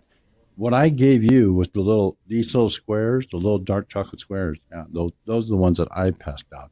And then I got with that guy from Australia who was coming over here, and we got on that binge of who had the best dark chocolate. And so what percentage do you enjoy the best? Like, I don't really care. I think about the highest I can really go as far as the coca goes is about 60%. 60. That's about as high as I can go. I said 30. I can't even handle 30. That's Well, it's just acquired taste and stuff. But like I said, you drink it with chocolate or with your coffee. Drink it with your coffee and stuff. It's like, and I don't use sugar in my coffee, but I'll, like I said, use honey. I bought a 95 from Patrick's Place, and I'm like, oh, like, what the heck is this? Yeah. That's Hi, just Zoe. My daughter's here. That's like great. Yeah, that's a little hardcore. And then you got to watch where you get your chocolate from anymore. And they have such a hard time with chocolate. There's I don't know. I was almost going to call Patrick and say, hey, Patrick, I think you forgot to put cream in his chocolate. Right. It's going to have a bottle of his fresh cream. I used to cook with. I'd love the cream to cook with. I also used the whole milk too, because that's what it's all farm fresh, but it's one of those deals where you got 72 hours to use it. Once you pop the top on that, you got to use it, because otherwise it'll go bad. That chocolate milk is gone in like 2 man. days. I can't do chocolate milk. Chocolate milk, just too much. They do add something in it. It's got the Carrageen, or is that how you say it? Yeah. Well, he gets it from the Valley, is where it comes from. It's good. I like it. It's like, I've had it one time. I had chocolate milk one time, and it's like I'm not a big chocolate milk fan anyway. I just wish it wasn't like $7 for. It's like kind of like a bag of Cheetos. The little lady wanted Cheetos last night, so I said, all right. So I'm thinking nothing of it. Buy the big family bags. I should have brought the title to the correct, man. It's like, oh my gosh, one Cheetos, not, take stock in the company. It's like unbelievable. $7 and something for a bag of Cheetos, pushing $8. I'm like, wow. Aren't Cheetos like styrofoam with cheese? Oh my God. And it's like, well, all that stuff with it. You got to figure the way they just max produce this crap and all the colors they're throwing in there. And like, who was saying the other day that Fruit Loops in Canada has like 3 ingredients and ours has 18. It's like, what's up with that? So you gotta. So here's my question though: do you ever shop at like the dollar stores? Yeah, once in a while. Yeah. You ever question like how can they sell this stuff for so cheap? This is stuff I think about. Yeah, it's well, you got to figure that stuff is being mass produced. It's just mass produced, and it's got to go somewhere. And when you mass produce on a scale like that, and you can, it only makes sense. The only thing you're down to is your energy costs, what it costs you to ship it. And that's why there is no dollar store. It's all $2 or $3. No, it's $1.50, whatever. Yeah, because now you got to pay for that. But if your energy's cheap, it's like, then dollar store. Look what are they selling? Really. Stop and look what they're actually selling. This is my theory. This is what I think. That I'm thinking, how can they sell gain for like $1.25? The gain that you would buy. And I'm thinking, I wonder if this is like leftover product at the bottom of the vat when they make all the regular bottles, and they're like, let's do something with it. And they, even with the candies. Oh yeah. You got to wash the candies and stuff. The drops that fall on the floor, and they put it in a bag, sell it for $1.25. Well, my understanding from what I was reading, it's been a while back, but there was a lady at a dollar store back down south someplace, and she found half a snake in her bag of popcorn. That already popcorn. Yeah, well, she got a deal. And it's like fresh meat. Well, it's like, but it's like but I'm still you're finding. and I guess they have a real rodent problem down south. I guess from when I understand around Alabama and Georgia, places like that, I guess where there are dollar stores, I guess they have a real problem. It makes me look at ours, you know. I have a friend of mine that's working there now, so it's like I've been meaning to ask him, you know, hey, you know, what's our situation? You mean that at work? At the dollar stores there, the dollar store at the dollar stores in down south. You know, of course, it's always, you know, the weather conditions down there are just so, you know, hard. I mean, it's like it's just humidity and rain and damp, and I mean, you don't get the snow like we get here, snow and ice. You know, not like we get here, I don't think. I think they love it down there versus here, because here I feel like they only have a few months to come and harass you. Yeah, well, yeah, here it's like you're pretty much stuck. You only got like about 3 months of decent weather, and the rest of the time you're like just huddled up someplace, you know. Yeah. Unless and you can't live here if you don't like the rain. You know, if you don't like rain, you don't live in Oregon, you know. We like rain, but we like sunshine too. And sometimes in Portland, they don't have a lot of sunshine. They don't. The rain. They don't. No, that's why we come here to Prineville. That's why I live here in Prineville, because I like to see the sun. I do miss the green. I get tired of looking at brown all the time out here in my area. But, you know. You're in city limits, right? Yeah. Yeah. So we have a well. Our neighbor, I think we pull from the same. And we have two different wells, but I think we pull obviously from the same aquifer. But they always have their sprinklers going, and they have beautiful grass, always green. The backyard is beautiful. Right. Not us. You're on PLA. Are you up on the hill? Up in PLA? So we're just outside of city limits. Okay. So where St. Charles is, that's where the city line. That's one of my friends. I think my friend told me that because he's an electrician. So he says, "Tell me if you want to add anything or, you know, build." Because we wanted to build like a care facility in our barn for my brother. He says, "You technically could. Nobody would bother you because you're technically outside the city line, but you should still get a permit, right?" So our water is well. And I think everybody has a well around us. Nobody has city water. Are you that way? So. Is it Combs Flat?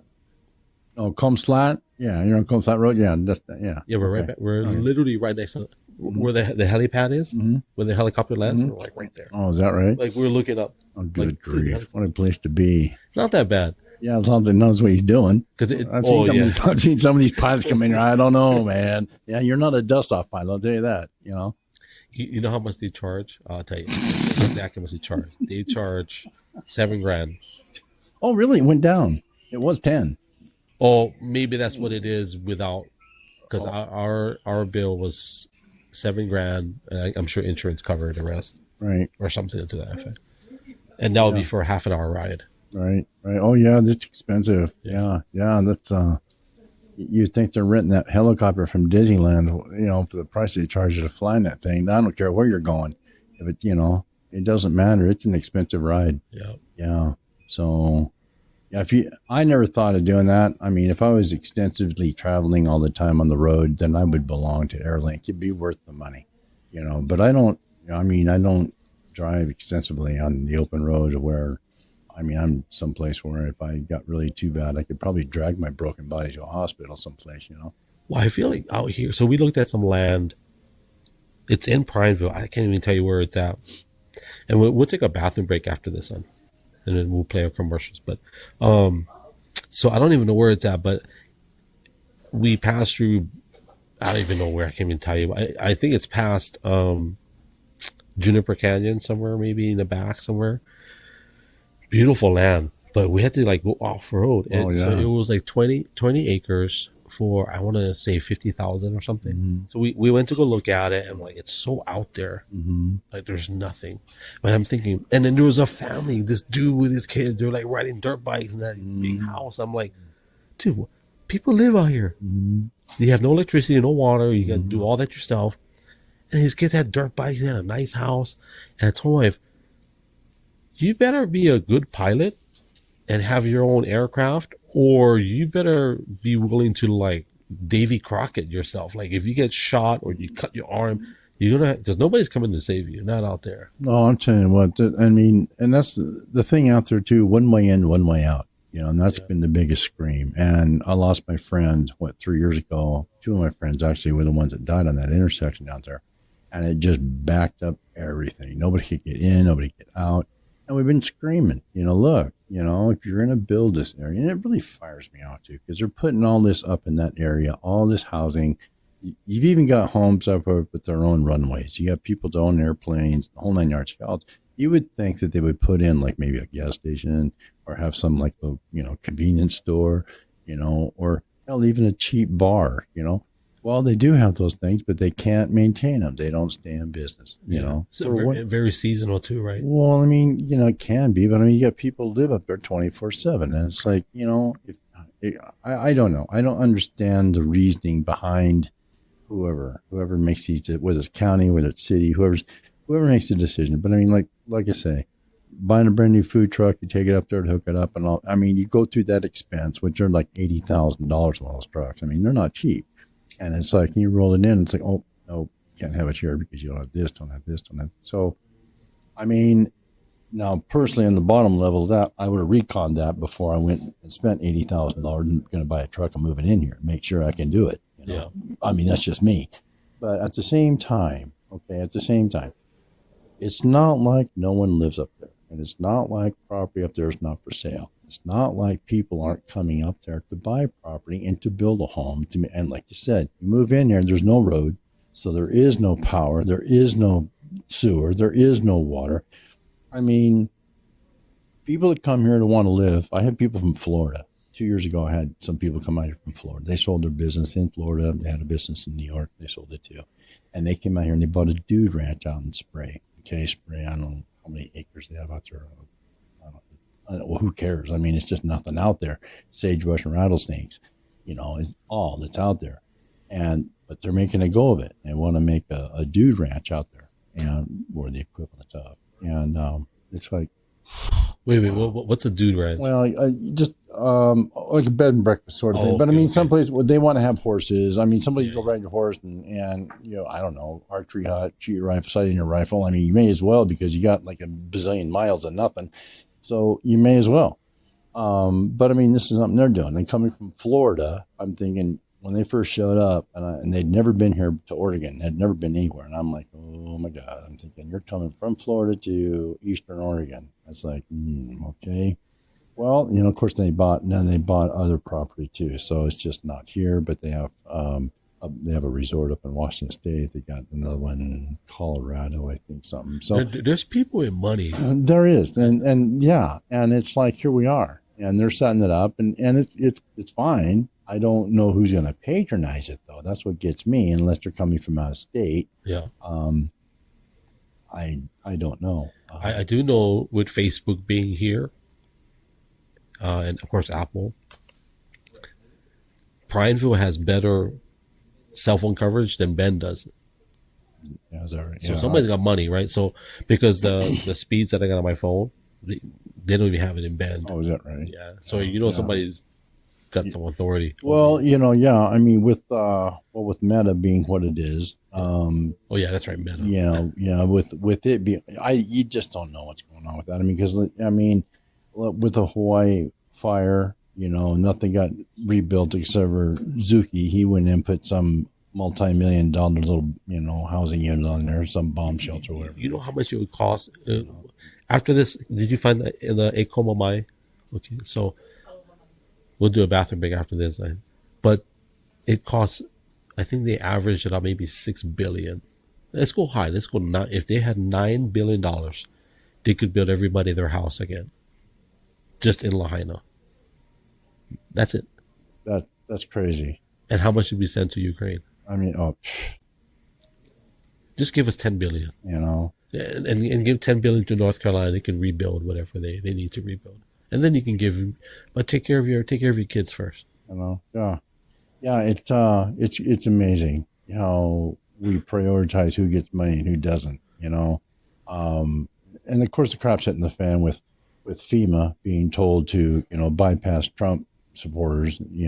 I saw that memo. You see that, and now that's coming back around.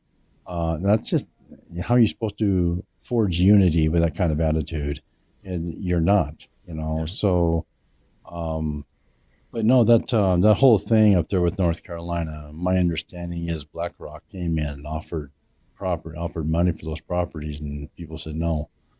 That's a good landing spot. Let's land it there. the- We'll come back and finish that. Yeah, we'll come back. We'll take a break. We're good? Oh, my wife says I need to talk to the people, so I'm just kidding. So, hey, we're going to take a break. Got to go pee real quick, and then I probably shouldn't have said pee, but clear sinuses. And then if do me a favor, though, if you guys are enjoying this, if you whatever platform you're on, go ahead and click that subscribe button. Share this out if you're with us live, repost it. We appreciate it. For those of you that missed the early part of the conversation, yes, this is Sid the Gas Man. His actual name is Sid Printer? Stringer. Sid Printer. Stringer. Wow. Stringer. I've been called a lot of things. I've never called you. I've always said Brother Sid. That's it. That's your name to me. Brother Sid. That's how you are on my phone, brother Greg. That's how you come on my phone. I don't care about your last name. You just Brother Sid, you know. Yeah. Anyways, yeah, so this is Sid, and then we're going to take a break. We'll be back. I think that's pretty much it. And also, once again, thank you to Sora Sushi, who gave us access to the facility, and we're going to eat some sushi, I think. Did you guys eat? And I'm going to work on getting a promo code for anybody that wants to. If you do come out to Central Oregon and you want a discount, I'm going to work on that for you guys. And so we'll be back in a couple of minutes.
to announce our new merch is up. If you go to therealgilo.com, click on merchandise, it'll take you to our storefront, which has our last run of our t-shirts for the fall season. It's Stay Humble and Shaka, Blessed Beyond Measure, Ezekiel 37 shirts, Yesu, which is native Hawaiian for Jesus. And we also have our beanies, coffee cups. Get your hands on it while it lasts, because we're going to be running our winter apparel. TheRealGilo.com. Click on merchandise, and as I always say, mahalo for your support. What were you saying in the bathroom? The re-enlisting, what were we saying? Well, the one that what made me think about that was, we talk about unity anymore. We're talking about trying to bring everybody together, And I remember when in 79, when we were extended, we were on our way home in 1979, board Kitty Hawk. We were coming home.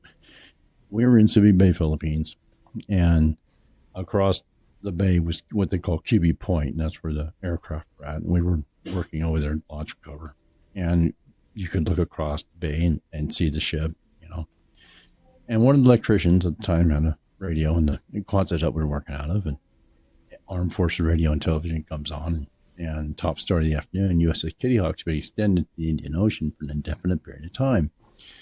We all looked at one another and said, gotta be another USS Kitty Hawk somewhere, man. It can't be us, right? We're going home. Well, of course, you look across there, and all of a sudden, the bombs and rockets and all being offloaded. So, that crane stops. They started going back on again. It's us. Of course, the phone rings. Back to crap.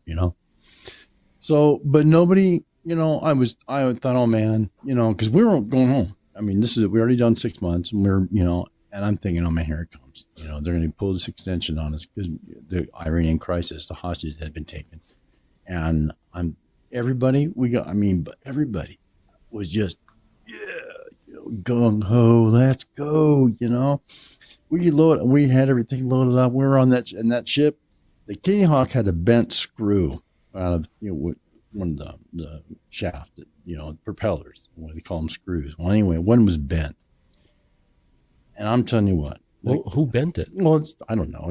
They hit a rock with it. I don't know. It's on the bottom of the ship. So anyway, captain bent it. Well, whatever. Yeah, it was just it's a great big giant prop by the size of this building. You don't just change it, And so anyway, but the captain, we were on station. Hostages taken. By God, get there. So, it's like that front end was it was just off the water, it was just going. But nobody complained. Nobody whined. Nobody complained. Nobody, everybody was just, let's go, And for 200 days out there bobbing around in the ocean, working 18 hours a day, 7 days a week, launch and recover, nobody bitched. Nobody complained. Nobody had any problems at all. Everybody had maintained a perfect attitude. So that's what I was used to. Yeah. I mean, not that I expect anybody to freak out, I mean, I just assume we'd all pretty much been raised to be normal. We accept things for what they are. We all volunteered to be in the service. We all volunteered to be, we didn't volunteer to be where we were. Our jobs took us there, but we accepted it. You served and knowing them wherever they tell you. That's it. Yeah. And you serve, and you sign that dotted line, and everybody took it serious, and we were all about it. We just, and before I got out in 81, I was on the Kitty Hawk again, and I was getting out in June of 81, and I started another cruise in May, and we weren't even got to Hawaii, and I had a whole new crew, all new kids right out of boot, and it's like we were in Hawaii, and these guys were already fighting each other. We haven't been at sea 3 weeks, and you guys are already fighting each other. I said, you got a long cruise, I said, you guys got to learn to buck it up, work together, and do the job, But boy, a lot of them just, oh my God, I don't want to be here, I don't want to do this crap, It's like, well, what are you going to do? It's not like you can just step off this baby and go home, So, but that's how it was for me back then. I look at what's going on now. I look at the attitude going on now. I see what's going on online, and I see, well, Trump wins. I'm leaving the stage. I'm going to shave my head. I'm not going to have sex with my husband. I'm going to kick my husband out of the house. I'm going to I mean, whatever. And it's going on. And it's just, I don't get it. You know, it's funny about we just the shaving of the heads. And I forgot who I was talking. Oh, I had a friend named Wade, and he may be live with us. He's a farmer, and we were talking about.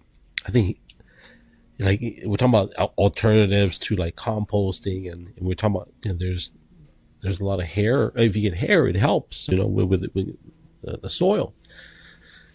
So I guess we're kind of troubleshooting, and I said, you know what though? I bet you right now you can probably get a lot of hair if you just go to the right city. You can find you a lot of hair. You just go to the right city, and it's funny that people are doing that. And I let me just say that I do sympathize with people that's where they're at and they feel. It's just strange to me that people, and there are some people joking about the abstinence, right? And don't having sex, not having sex, and I'm not gonna. Well, if anything, that might improve our abortion rates for one. Well, yeah, I mean, that's just something this needs. I mean, I don't understand. That's the other thing I don't get to. I mean, it's like such an emphasis placed on that, and I'm glad to see that didn't have such an impact on the vote. You know, the voting was people bitching about the economy. They toned down. I will say, let's just say Kamala Harris. They toned down. They didn't bring that stuff to the front like how they were prior to this election. Yeah, they were seriously pushing that. Just, Yeah. I mean, all about that abortion, all about abortion. I'm like, Well, and really? and all the other things. They Well, weren't really talking about all the no, but they weren't talking about the economy and taking care of our problems and taking care of overseas. And I mean, it was like all we cared about is this abortion thing. And I'm like, wow, that prevalent? Is it really that prevalent? You know, I mean, I mean, so I don't know. We're talking about the abortion and people that are stressed out about the way they think things are headed. I think no matter what side of the issue you're on, you want the states to have control. You don't want the federal government on either side of the issue. If you want the people to step up and actually make a difference, you have to put it back into their hands. That's it. Let them step up. That's right. On either side of the issue. That's right. And that's true with anything, and federal, elimination, and most we can get, I'm all for it. I mean, the federal has its place, but there's been too much power given to it because people basically it's passing the buck, I think. Mm-hmm. They don't want to accept responsibility. They don't know what to do. So we'll go to the federal government and have the federal government come and save us, or we don't care if we go broke. We go broke, we'll just, send the bill to the president and they'll help us. And it's like, no, you got to stop doing that. Mm-hmm. You've got to stop being reliant on the government. And you've got to start being more reliant on yourselves, I mean, killing a farmer isn't helping. Yep. Killing the small farm isn't helping. Eliminating small business. I mean, everybody knows that. Small business what runs everything. Yep. And Trump knows that. Being a businessman, he understands. And that's what we need. That's what we've needed for a long time, whether people want to admit it or not. We got to run the way that this country has been directed. It has to be ran like a business. Yep. And it has to be ran by a competent businessman.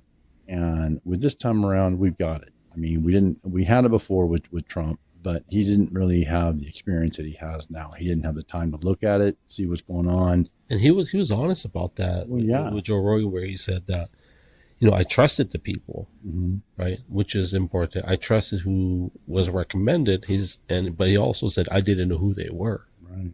Which means that I can trust you right now, but when we work together, there are some things that may surface, mm-hmm. Maybe hidden agendas but this time around, he knows. Right now, he knows who people are. He knows who's going to back him up, who's going to, mm-hmm. who's going to go along with these programs that's going to betterment everybody. It's, it really fires me off when people say, well, he's going to be he's just a fascist Nazi dictator. But you show me anything, any speech, any words, anywhere that shows that's the kind of person he is. If you just research what those terms are for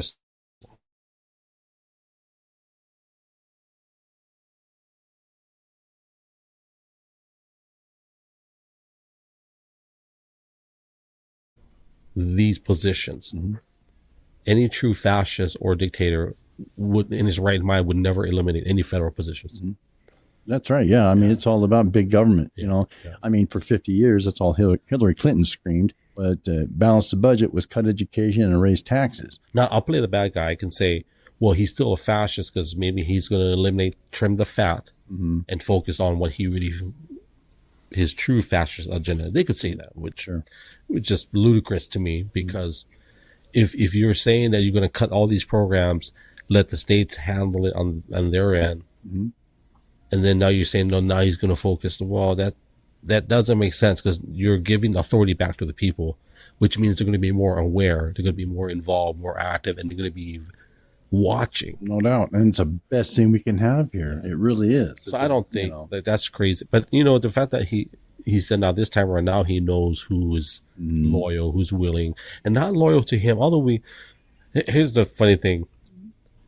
If he's truly a fascist, how do you say fascist? If that's who he is, show me a fascist in history that has danced as good as he does.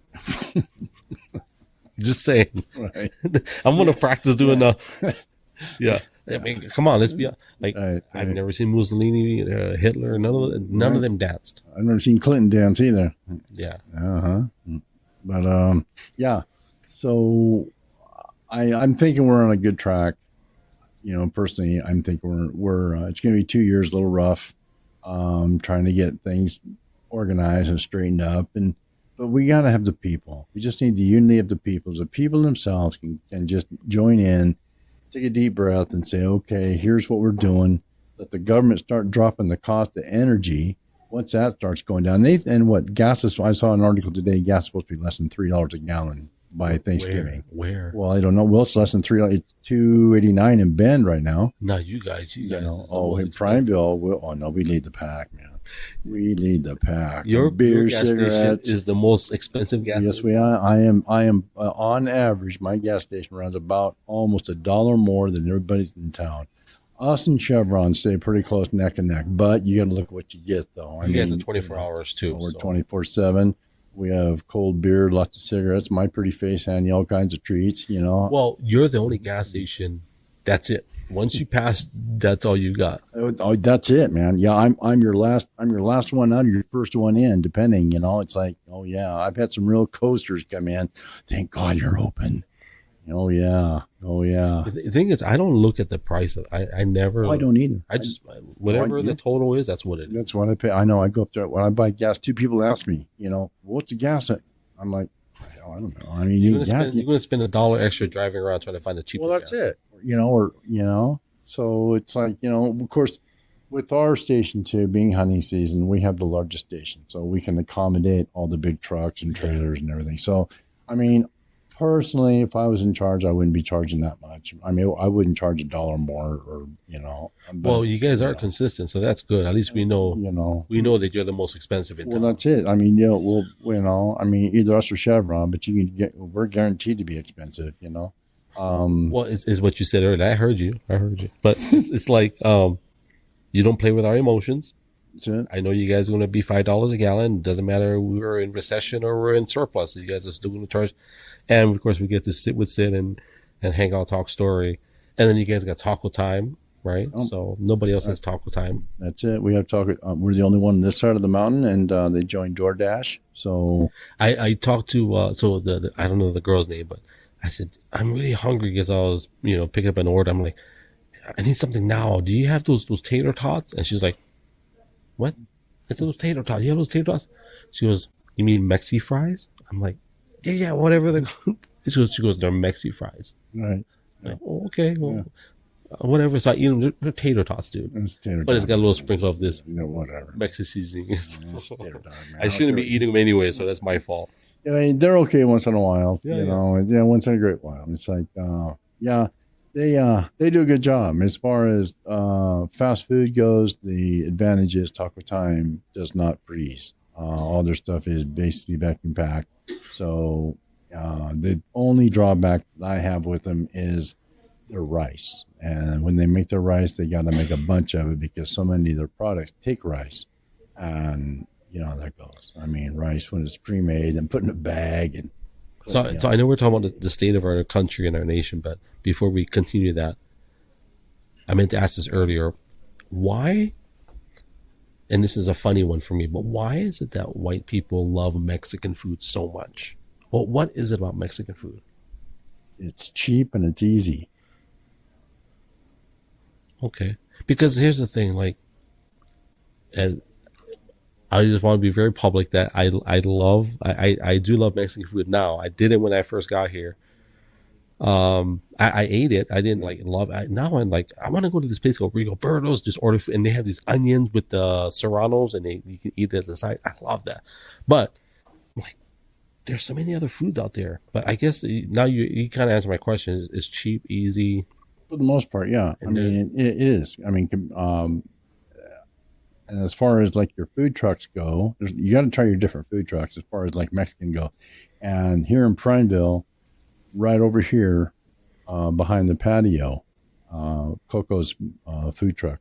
There's a Mexican food truck back there that my daughter goes to. Where is that one? It's right behind the patio, the tap room down here. Right, where the horseshoe is. It's right next to the door. Okay. The patio is a new tap room they put in right there. Well, which has CBD on draft, by the way. Awesome. What is that, CBD? CBD on draft. CBD drinks. Yeah. CBD. Yeah. Just the drinks. Drinks. They have them on tap. They have one on tap. It's really good. Okay. It's made from. It comes out of Bend. So it's not a beer with weed in it. No, it's not a beer with weed in it. Kidding. It's just It'd be so funny. Beer with weed. punch with weed in it. Anyway, it's Anyway, but Coco's, and Okay. we'll put a pitch in for them. I haven't been there yet, but my daughter says it's just the bomb. So, and that's Mexican. They do all kinds. He does all kinds of different stuff. So, there's another one for you to check out. And There is one off of Maine. I can't remember it. It's not the big one, not Mazatlan. It's the one right next to it, that little family-owned Mexican. oh yeah, I know you're talking We'll give about. them a shout out. Y- Do you remember? yeah. Is it Mi Casa? Mikasa, something like that. They're a cool little place, man. Those girls in there whip it up, dude. I mean, you talk about It's the whole authentic. family. Yeah. I So- mean, the grease just runs down your elbow and that stuff, man. So It's a bomb, dude. we go to what is that called? We do. So if anybody that doesn't know, in Oregon, you got to do winter tires, right? And you got to wait till November 1st to do studs. I think, right? November 1st. Yeah, I guess. I But don't mess they don't with care. Some people will do it in October. I've never used studs. I've lived in this area. I'm a sixth generation Oregonian, man. I've lived all my life. I don't use studs. I feel left out, dude. Like, 'cause I have winter tires, right? I run winter tires almost year round. Right. Maybe On the stud, you're good. in August I'll run them. I have two winter tires, one with studs, one without. And I was telling my wife, "Oh, you hear them?" And I feel like I'm not part of the crew club if I don't have the studs. That Oh man, it's like they run studs around here all the time. It's like people run studs. I mean, of course, you got to figure, like tires are expensive, man. And people don't have money for tires. So you run what you got, well, I go to, not so much now, but I was driving, every week, every other week, going through Mount Hood, so the studs made it so much easier. Oh yeah, something like that. Yeah. When you have to drive through the snow and the ice. I mean, here it's not so bad. I mean, if you're here in town, they're always icing it up, or they're de-icing, and so. Well, if you it's live not up in a the big deal. canyon, The canyon. Now, if that was me, if I lived up here at PLA 1 or PLA 2 up there, I would definitely spend the money on Dunlop tires. yeah.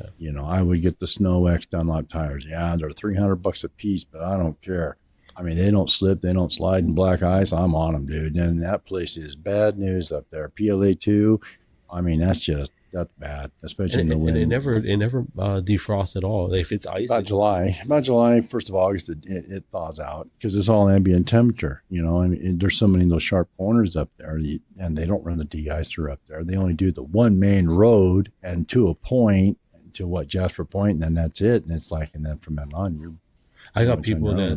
that they tell me, "Oh, I got a Subaru with all seasons." I'm like, no, that doesn't mean that, because even if you got a Subaru with all seasons, especially in Mount Hood, like I've always ran winter tires, but the minute I did studs, night and day, it's like it's kind of bad actually, because it feels so grippy compared to regular winter tires, right. where I'm almost like getting irritated because this guy's going so slow, but he has to be. And so that's the only thing with studs. I will say there's a lot. You can still slide. I mean, Sure. But That's why I like with those Snow X's. I had a girl she's a traveling nurse, and she comes from Eugene twice a month. Rain, sleet, snow, hell, high water, doesn't matter. And so, and I asked her, I said, well, how do you, I was looking at her tires. So I'm like, well, and she goes, well, they're made of glass. She goes, they're Pirelli Snow X tires. She goes, they're made of glass. And she goes, they can't slide. And I'm like, yeah, okay. And she goes, no, seriously. She goes, they can't slide. So I said, well, okay, well, our big parking lot was frozen over. And I said, well, here, I said, let's see you do it. I said, get in, slam on the brakes, see what happens. She did, and boom, came to a dead stop and took right off again. And I'm like, I know what you're talking about. There's these tires at what's the S? Not Bar S. Gills. Oh yeah. So they have these tires. They're like 400, 300 a piece, but they're made in like Norway. And it's a winter tire compound, but what they put in the tire is what she's broken glass. It's like broken glass or something like that. Yeah. And it's good for, it's fine for the environment. Yeah, they're good for 80,000 miles, I think, and they're done. But if I lived in PLA too, with that up there, I would definitely have, because otherwise, my friends that live up there, everybody I work with lives up there, so they're either having to chain up, unchain, or they're driving, studs all year, wearing them down. Chains suck. Oh, chains are terrible. And then you only got to use the chains for like 20 feet, and then take them off again because there's only that one spot. Remember that snow in Portland? Last year, it was really. They always have one day every year, but last year was really bad. And I was on 84 for 8 hours. Oh man! And then what happened was, everybody was leaving the cars on the freeway because they ran out of gas. Right. Nobody could go anywhere. 8 hours, I was on the freeway. Right. Snowing. Right. Because they don't have infrastructure. But then the tough part was the next day, the next 4 days, because it would warm up and it freeze up. It never got above like 35 for like 2 or 3 days. All the roads were just straight up ice. And I got chains. I'm like, because my winter tires, they don't do anything in ice. And that's so terrible. I hate chains because it's not just trying to get them on. Mm-hmm. Your hands are freezing. Oh, you're trying to muscle that stuff. No. Right. You can't wear gloves. Gloves don't work. Oh yeah, I-84 is just they just close that door. They close that road in the winter. I mean, it's just bad news. But it's only 1 or 2 days a year that it gets bad, and yet they still don't have something in place. Well, I mean, it gets worse than that. I mean, you get high wind out there though too. It's not so much by the bridges. I mean, just that whole stretch of road. I mean, it's just a bad news. That's just a bad stretch, especially in the wintertime. And you get people like from back east that have never been on. I've seen them like when the roads are closed, and they have the roving reporter out there, and talking to people and stuff. They've talked to this poor guy from Tennessee, he hasn't seen snow since he was 5 and he's pushing 70 and he's stuck in it with his truck, and it's colder than hell and he can't, and it's like, here you sit and you're just in a line, and it's like, really? I'm like, well, let's not forget about California. We got to put the responsibility in California too. Some of those guys are crazy drivers. Yeah, some of them, some of them kind of almost as bad as Oregon drivers anymore, because most Oregon drivers are from California now. So, Yeah. Okay, state of our country. So, Trump's in. Okay, what do you think about Tulsi Gabbard? I think she's awesome. I do. I think she's a wonderful lady. I think she's going to do a wonderful job. What position do you have her? Well, I think what position did he put her at? I know he gave her a cabinet position. Something with military. Well, I'm not sure exactly what position he gave her. I can't remember what it was. But I don't know if he gave her yet. Did he? Well, he's got people. Well, I mean, paperwork-wise hasn't gone through until he actually takes over. But I mean, he's already tapped the people and told who's going to go where so far. He's got that dude. I can't remember his name. I posted a video of him. We call him the border czar. Right. Yeah, that guy is going to be pretty tough on the border. I do believe. I mean, he might be. He would be presidential material if he had a good team and at some point. Because when the lady asked him, "How do you deal with separation of families? How do you solve that problem?" What he said next was so cold, but yet it was so true and it was so honest. And he says, "We can deport the families together." And I laugh. I'm like, "Oh my God, did he just deport the whole family?" Sure. Well, it's common sense. Like, you don't just separate families and deport half. No, if the father is responsible for the children and he broke the law, then guess what? Your whole family goes. Well, at the same time, though, he might, Trump can put up a wall, but, like he said before, that doesn't mean there can't be a door in it. Well, that's the point is, right? They funnel them to the port of entry where it's legal. Well, that's it, but you got to have something for them here too. And that's what really fires me off about Biden administration, opening that border to all these people. I mean, that in general, how many people died? How many people have died they were trying to come here? They were lying and telling the truth at the same time, which I don't know how that's possible. But they were saying that the numbers came down in terms of illegal crossings, which is on paper, that's accurate. But what they didn't add was the reason why they're not crossing here is because we're bringing them in. They're flying them. We're bringing them in. They're flying by air. They're flying them into the interior part of the United States. I mean, what kind of crap's that? I mean, so that's why I say you tell the truth, but you lie at the same time, right? I don't understand why they do that, and I don't understand why they opened the border the way they did. I don't understand, because they know it's going to cause just a huge influx of people. I mean, you give people a chance to come to America. Everybody wants to come to America. I don't care who you are. Yeah. They want to come to America, and you open that door. You give the impression that, hey, you show up, man, you're in. It's like, holy crap! How many people died? How many women and children died on this Trail of Tears? I mean, there's a whole new Trail of Tears, everybody. I mean, how many people and people that haven't even found, and then you get even the Americans that are on the side, being coyote and taking money, dragging people in, and leaving them in 18-wheeler trucks and to die. And that's an actual real problem where they're finding people. And I mean, come on. I mean, it just, that's the whole thing. I mean, well, here's a funny question. We were watching, I think it's Ohio, where there's an influx of Haitians that were brought in. Right. They didn't migrate there on intention. They were brought in. Because, I'm from Hawaii, right? So I am an islander by nature. Like, I need to have water, ocean, fish. I got to have all those things that my lifestyle has given me for generations. Mm-hmm. If I move 1,000 Hawaiians to Springfield, Ohio, people were like, "Why are you here?" Oh, because I want to, have a good life. And no, but why here? You go to Portland, you go somewhere where there's a port, or closer, but why in the middle of the country? And when you look at doing the conspiracy theory action, is that, okay, so there's not a lot of people here, so let's bring some people here. Let's get the numbers up. Like Colorado. Why would you, for me, why, if I'm an islander by nature, why would I move in the middle of nowhere where I can't get any of my food? I have no family. There's no infrastructure that suits me. Prime was great. I'll say this, because Prime was weird. They're very accepting and loving. Not that I would expect them not to be, but they're very excited to have people that are not from here, just to have a conversation, right? So when I go to DMV, it's no different from me or anybody else. There is a culture aspect when you look at people that are from Haiti or from any other country, and you put them in a place where you're like, why are they here? Because I ask, if I see a black dude here in this town, I say, dude, what are you doing here? And we all laugh at each other. He goes, what are you doing here? Right. I live here. He goes, well, me too. I said, okay. Right. Well, it makes sense, whatever.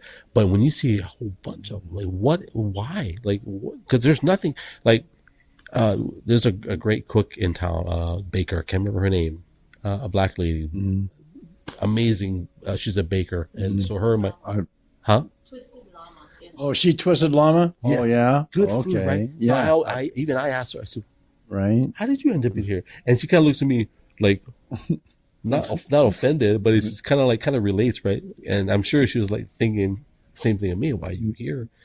But the point is, she created a life for herself, right? And even though she may not have the things that you can get in abundance, it makes sense that.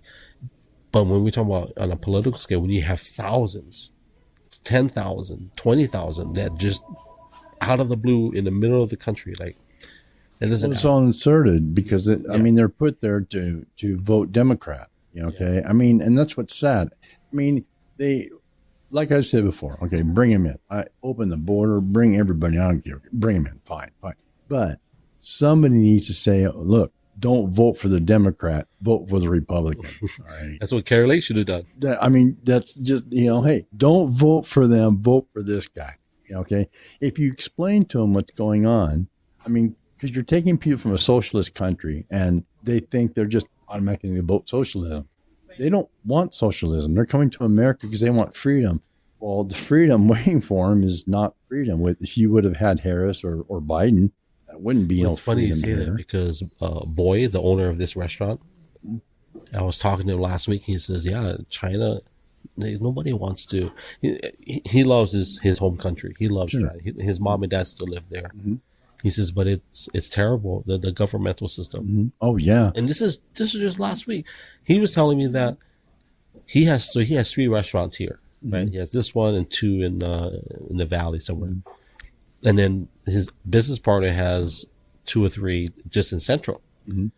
But he said in China, you cannot do what you cannot. You have to pay so much money, and then they own you. Yeah. Oh, This is current right now today in China. You cannot own a restaurant the way you do here. No, you can't own anything. You really can't. In that type of environment, that type of lifestyle, you don't own anything. That's the thing. Everything that Harris and Clinton complained that Trump was going to do is they're complaining about, what he's doing. It's the same thing. What they're doing now, though, what they're doing is what they complained he was going to do. And then if he would have lost this time, we would have really been screwed.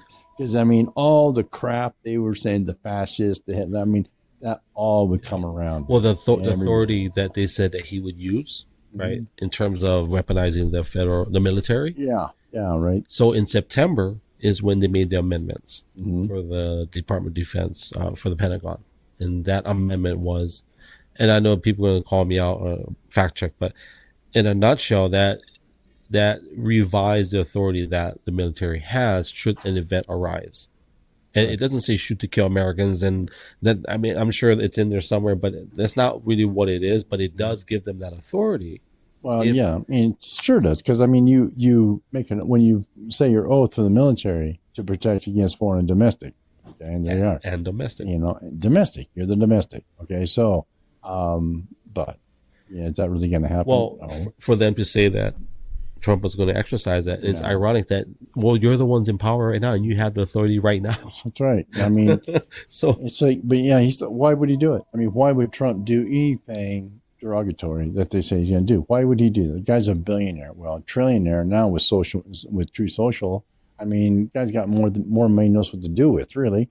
So, brought to the country and try to make the country better. I would do it. If I was him and that kind of money, I'd take the risk too, because, if you're a caring person, you want the best for everyone. So, And somebody can fact check me, but he is the first president in history, the only president to not get wealthier from he actually lost net worth. Obama started with $1 million, and he exited. Now he's at 60 million or something. Clinton's, no telling, 300 million, right. And they're all public servants. Nope. Right. So Trump is the only one that actually lost net worth. Well, he donated his paycheck anyway. Yeah. Every month his paycheck was just something different. In his first term, I imagine he's doing the same thing this term to veterans, right? The first. Well, he gave somebody different each time. He went, of course, then I think this time around, one of his family members, I do believe, is going to take over the ASPCA. What is that, ASPCA? It's for the dog pound. Oh, okay. Yeah. That's from his daughter-in-law.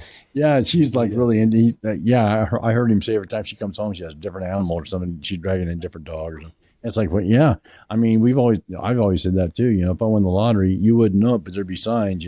Truckload of guard. Dogs. It's like, oh yeah, the pound to be empty.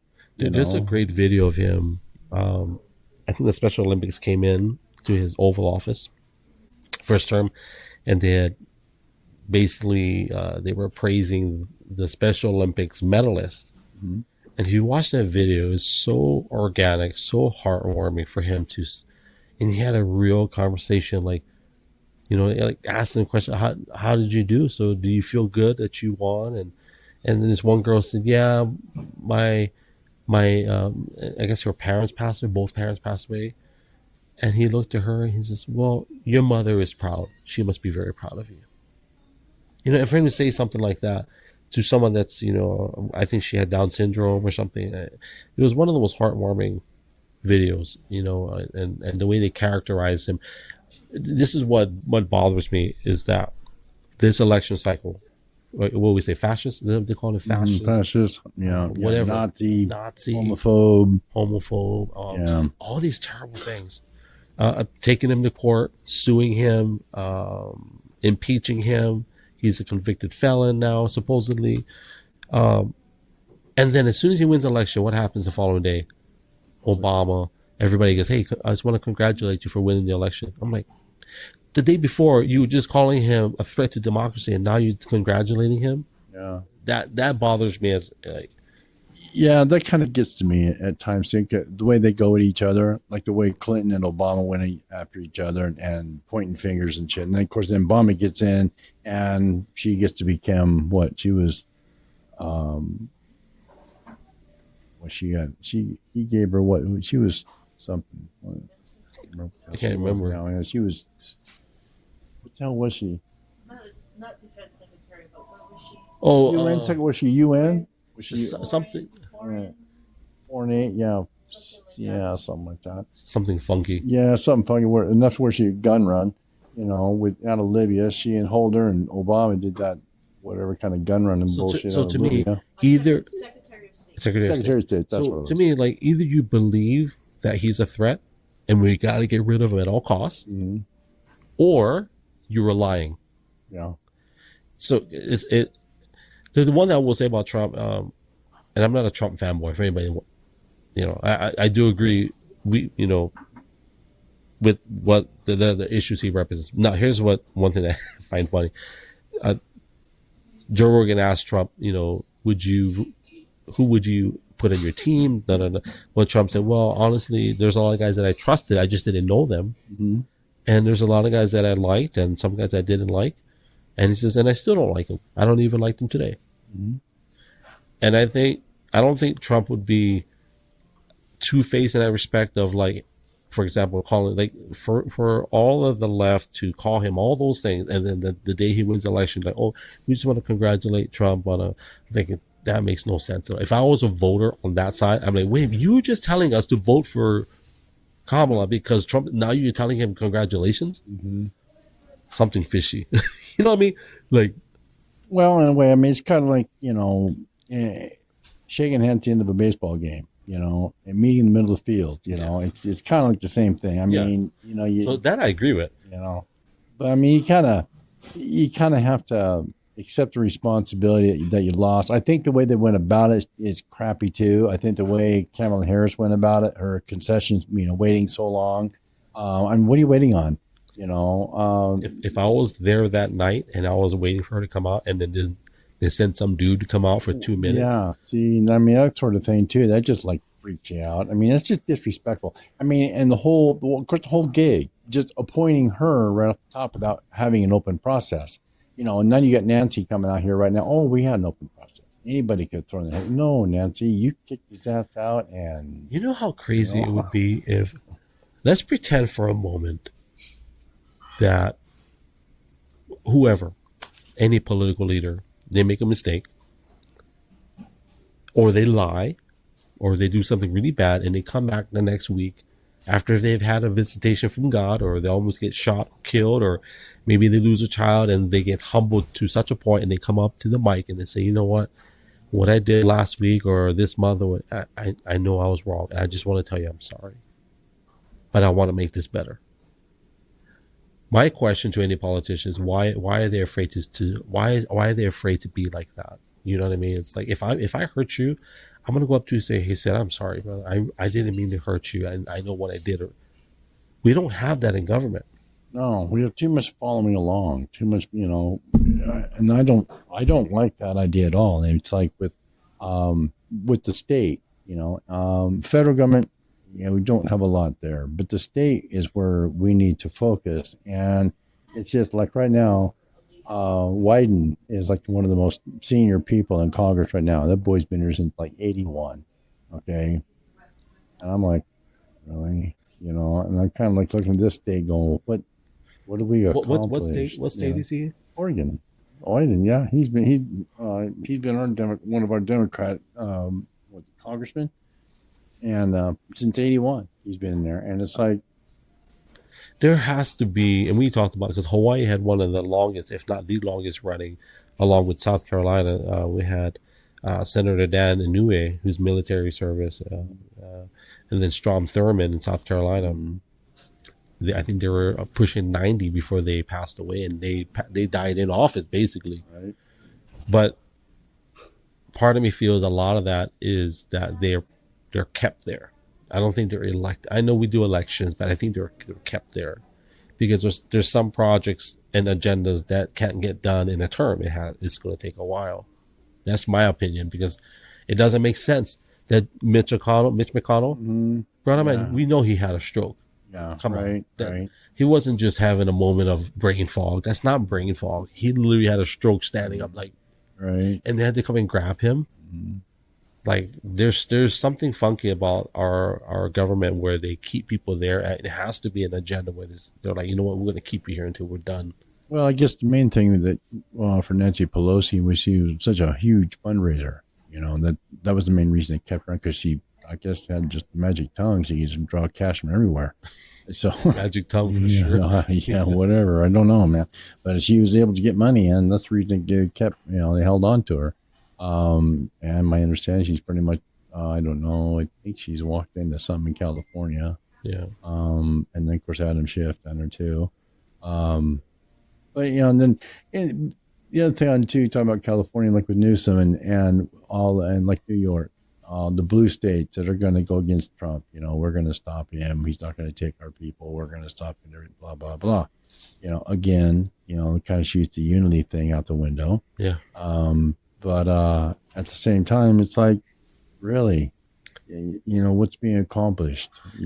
I do know they're afraid of the cleanup. I I believe that they're afraid of.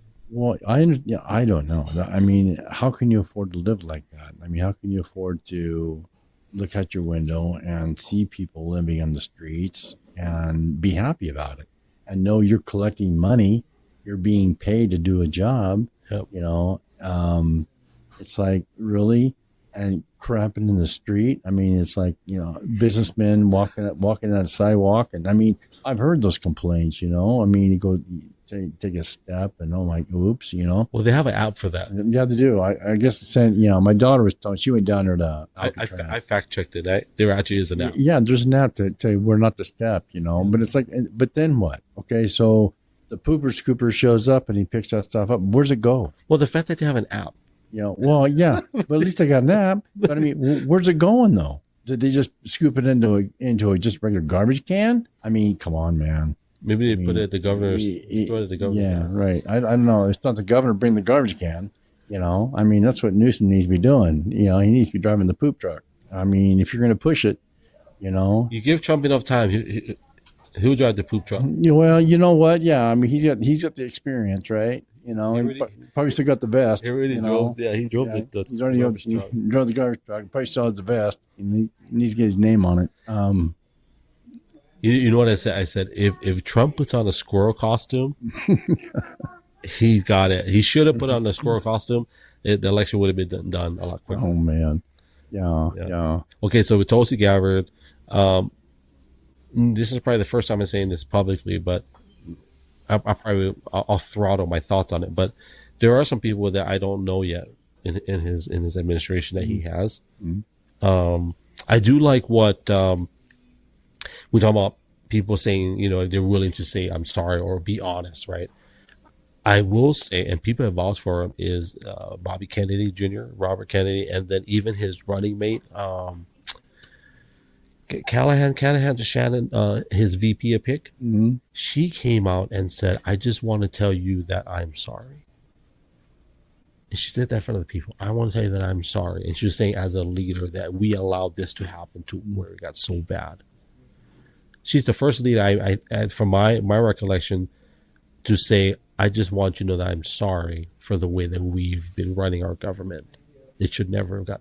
And then Bobby Kennedy, when he did his concession, or when he said, I'm stepping down, if you, I don't know if you heard the end, but at the end, he said, if we can learn to love our kids, if we care for our kids more than the hate we have for each other, only then will we truly change as a people. And he was crying. Yeah. And I thought, this guy is legit. Yeah, he is. I'm really surprised he even threw his name in the ring, for anything, knowing his family history. But They're the most shot at family in history. Yeah, I mean, they're all outside of the mob. Yeah. But I mean, it's like good grief, So, but yeah, it's cool that he came on board, and it's cool that he wants to take on big pharma. He wants to take on the big food manufacturers and start cleaning up the food and the meds, and it's important. I mean, we got to have someone doing that, because it's like, that COVID shot is like really gotten some bad effects on people. There's some people would ask me, are you vaccinated? Yeah. Yes, I am. Are you? You get that code? You get that back? Well, they didn't ask me which one. Yeah. Oh, is that right? Didn't ask you which one? I got vaccinated in 1980. Yeah. When I was a kid. But that COVID shot, it's none of their business. It's like, well, that's true. Yeah. That is true. I mean, the whole thing is nobody's business. Yeah.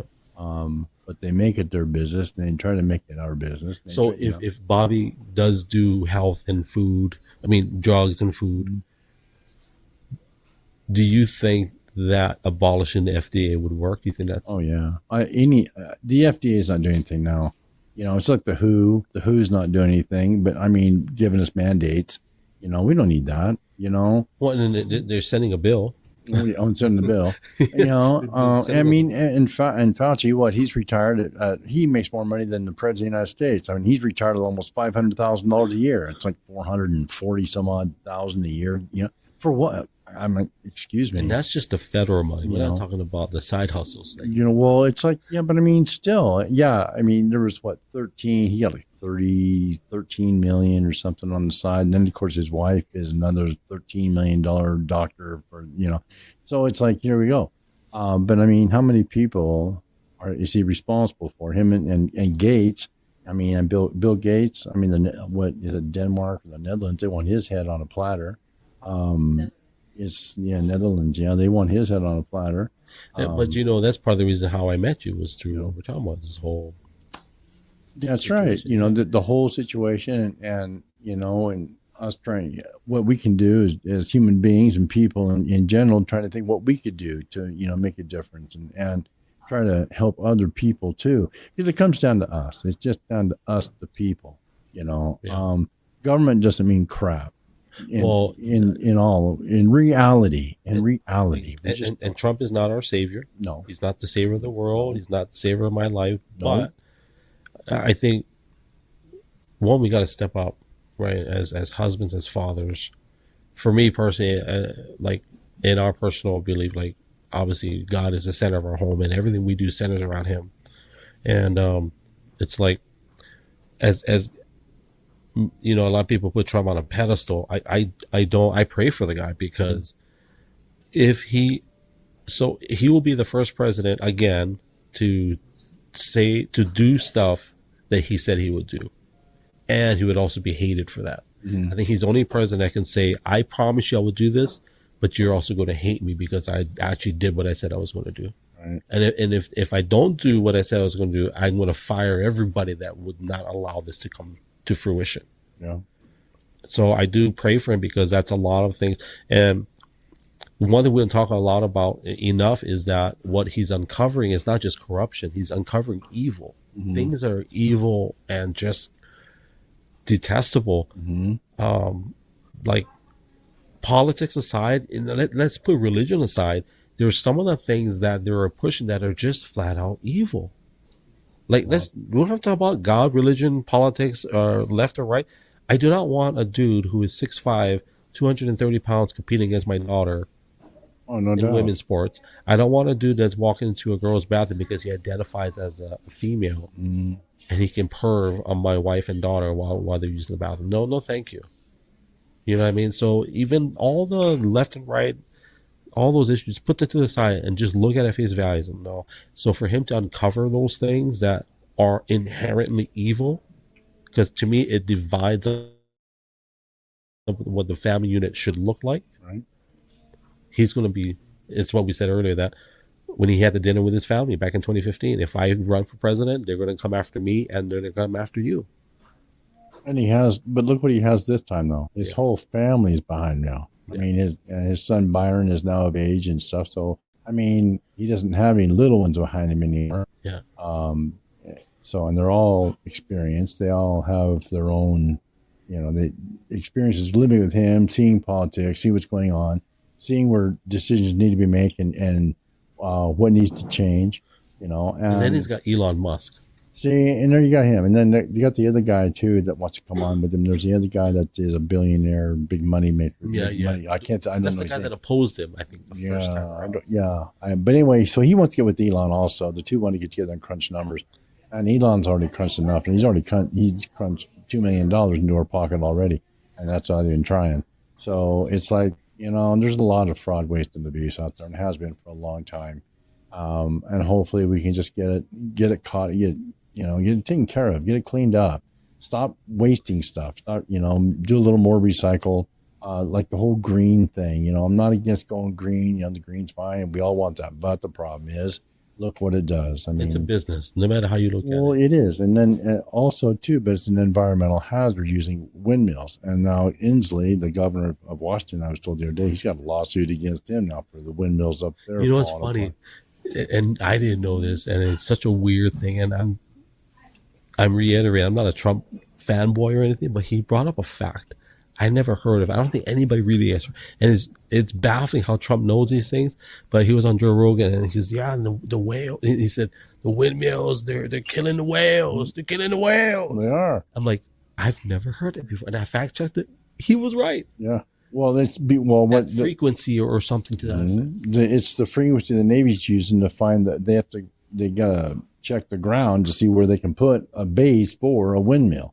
So they have to use sonar. By doing that, they're wiping out all the damn dolphins and whales. And that could be why they've been bitching themselves all these. Probably they're all messed up. Yeah, their heads are all it's all electronically whizzing their heads. Like, they're sorted out, man. What do they call it? It's like a CIA psyop to kill the whales.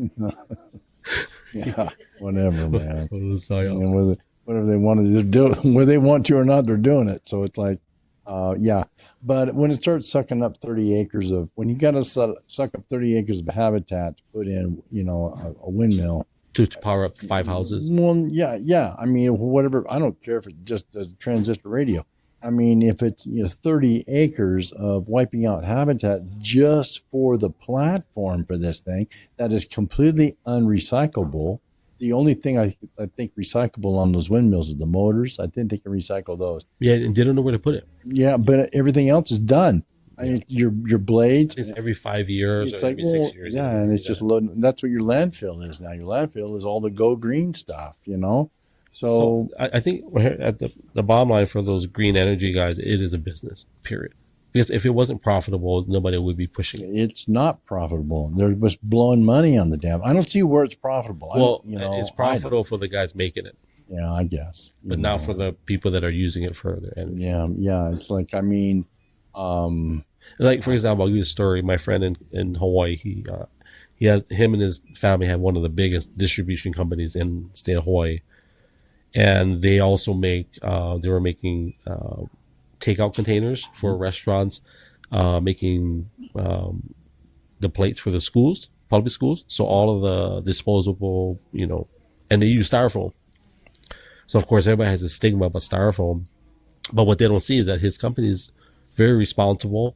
And so they had a mandate. So they made plastic bags. So they banned plastic bags, which is kind of crazy. And then they banned his products, basically. And they were using this product that was made in Southeast Asia, which is a lot, cheaper. And it was, biodegradable. Right. But what they didn't tell them was that it's biodegradable, but the glues that they use to make this biodegradable product are toxic. And it's actually bad for the environment. But hey, it biodegrades into the soil. And so and it was all about money, because the lawmakers that passed that bill, that was their side hustle. They get cash Of course, they didn't give them the money. You know, it's all through a brain farting with this note. What was I saying? So the money that they got from these products were basically to push this bill for environmentally friendly products, and then we get money for our kids for generations. And that happens a lot in Hawaii, where they get what do they call it? Not offshore accounts, but basically it would be like where you can hide money, but it's not under your name, like a trust fund, basically, Right. kind of to that effect. And so I know I see that a lot. I'm sure that happens in every other place besides Hawaii. But we're talking about green energy, environmental. It was just all about money. Right. Oh, it is. I mean, that's all the whole green gig is just money. That's what it's about, you know. I have friends that have a Tesla. So far, as far as I know, he doesn't own a generator. My brother had a Tesla. Does he have a generator in the trunk? No, but you know what's funny? I'll say his name. I won't say his last name. But my friend Kenneth, he made a post on Facebook. He says, "Look, if you're gonna have a Tesla, God bless you. Right. But I think you should be required to produce your own energy to power your own vehicle." And I thought about it. I was like, he's right. If you're gonna have a green friendly, supposedly off of fossil fuel, don't consume any fossil fuel. And one of the comments I received was, "Well, we're not consuming." Yes, you are, because where does your electricity come from? It comes from the power plant. Last time I checked, power plants don't produce energy out of unicorn dust. That's right. You know, you got to have a charging system for that battery. So what's that going to be? I mean, Well, they're burning trees, you know, trash. They're incinerating something, right? Or they got a dam that is, or coal. Coal's a big one. Or even fuel. Some burn oil to get the turbine going. Right. Yeah, or diesel. Yeah, I mean, it's like, you know, I mean, how about we just take what we have and make it more efficient?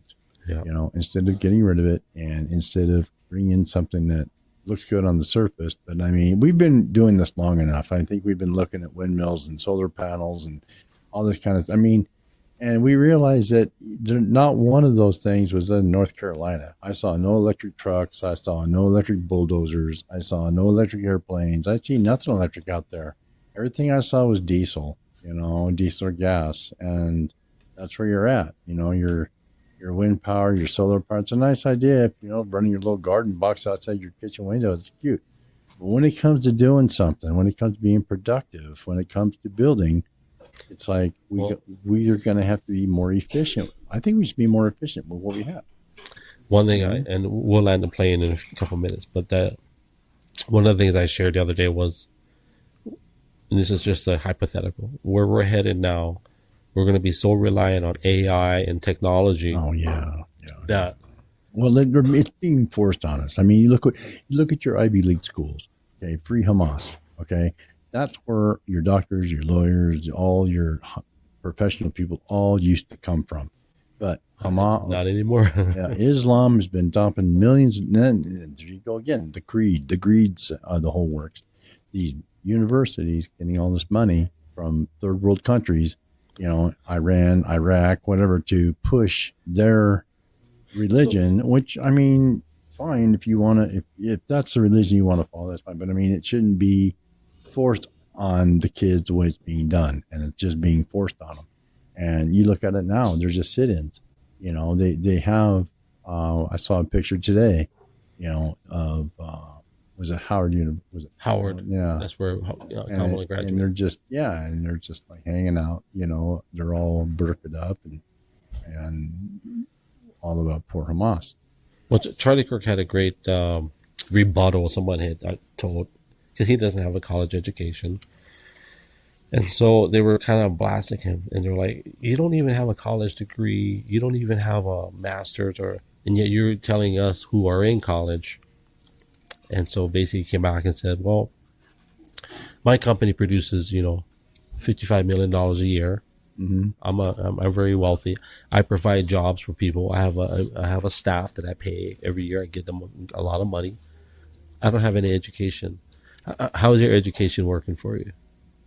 And it goes to show that they're structuring all of these kids, and they're funneling them into. So when I was talking about the technology, the AI and technology, we're going to be so dependent on something like 15-minute cities, or this town will never be in one of those. But where they're pushing, for example, EVs, everybody get an electric EV, everybody get a Tesla. Well, the problems I see with Tesla is that it gives them the ability to make your car fully autonomous, meaning they can control where your car goes. Mm-hmm.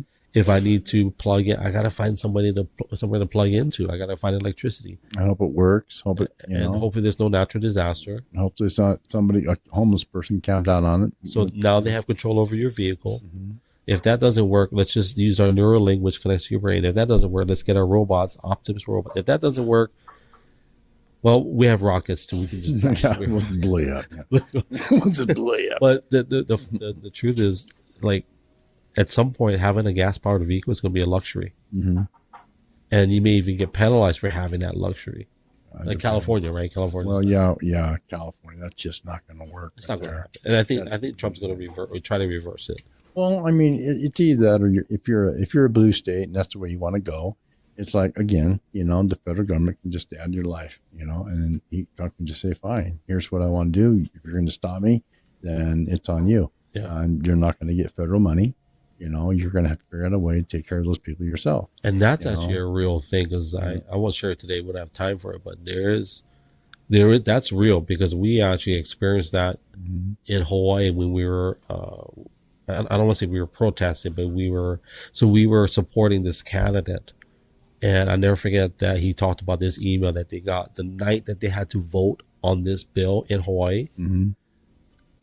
Obama had sent an email to the state of Hawaii, all of the lawmakers that were voting, and basically saying, hey, I just want to encourage you to vote this way to ensure that you get the funding that your state needs. That's right. Yeah. What are you going to do if you're a lawmaker sitting like, well, I'm sorry, man. It's like, okay, fine. Boom.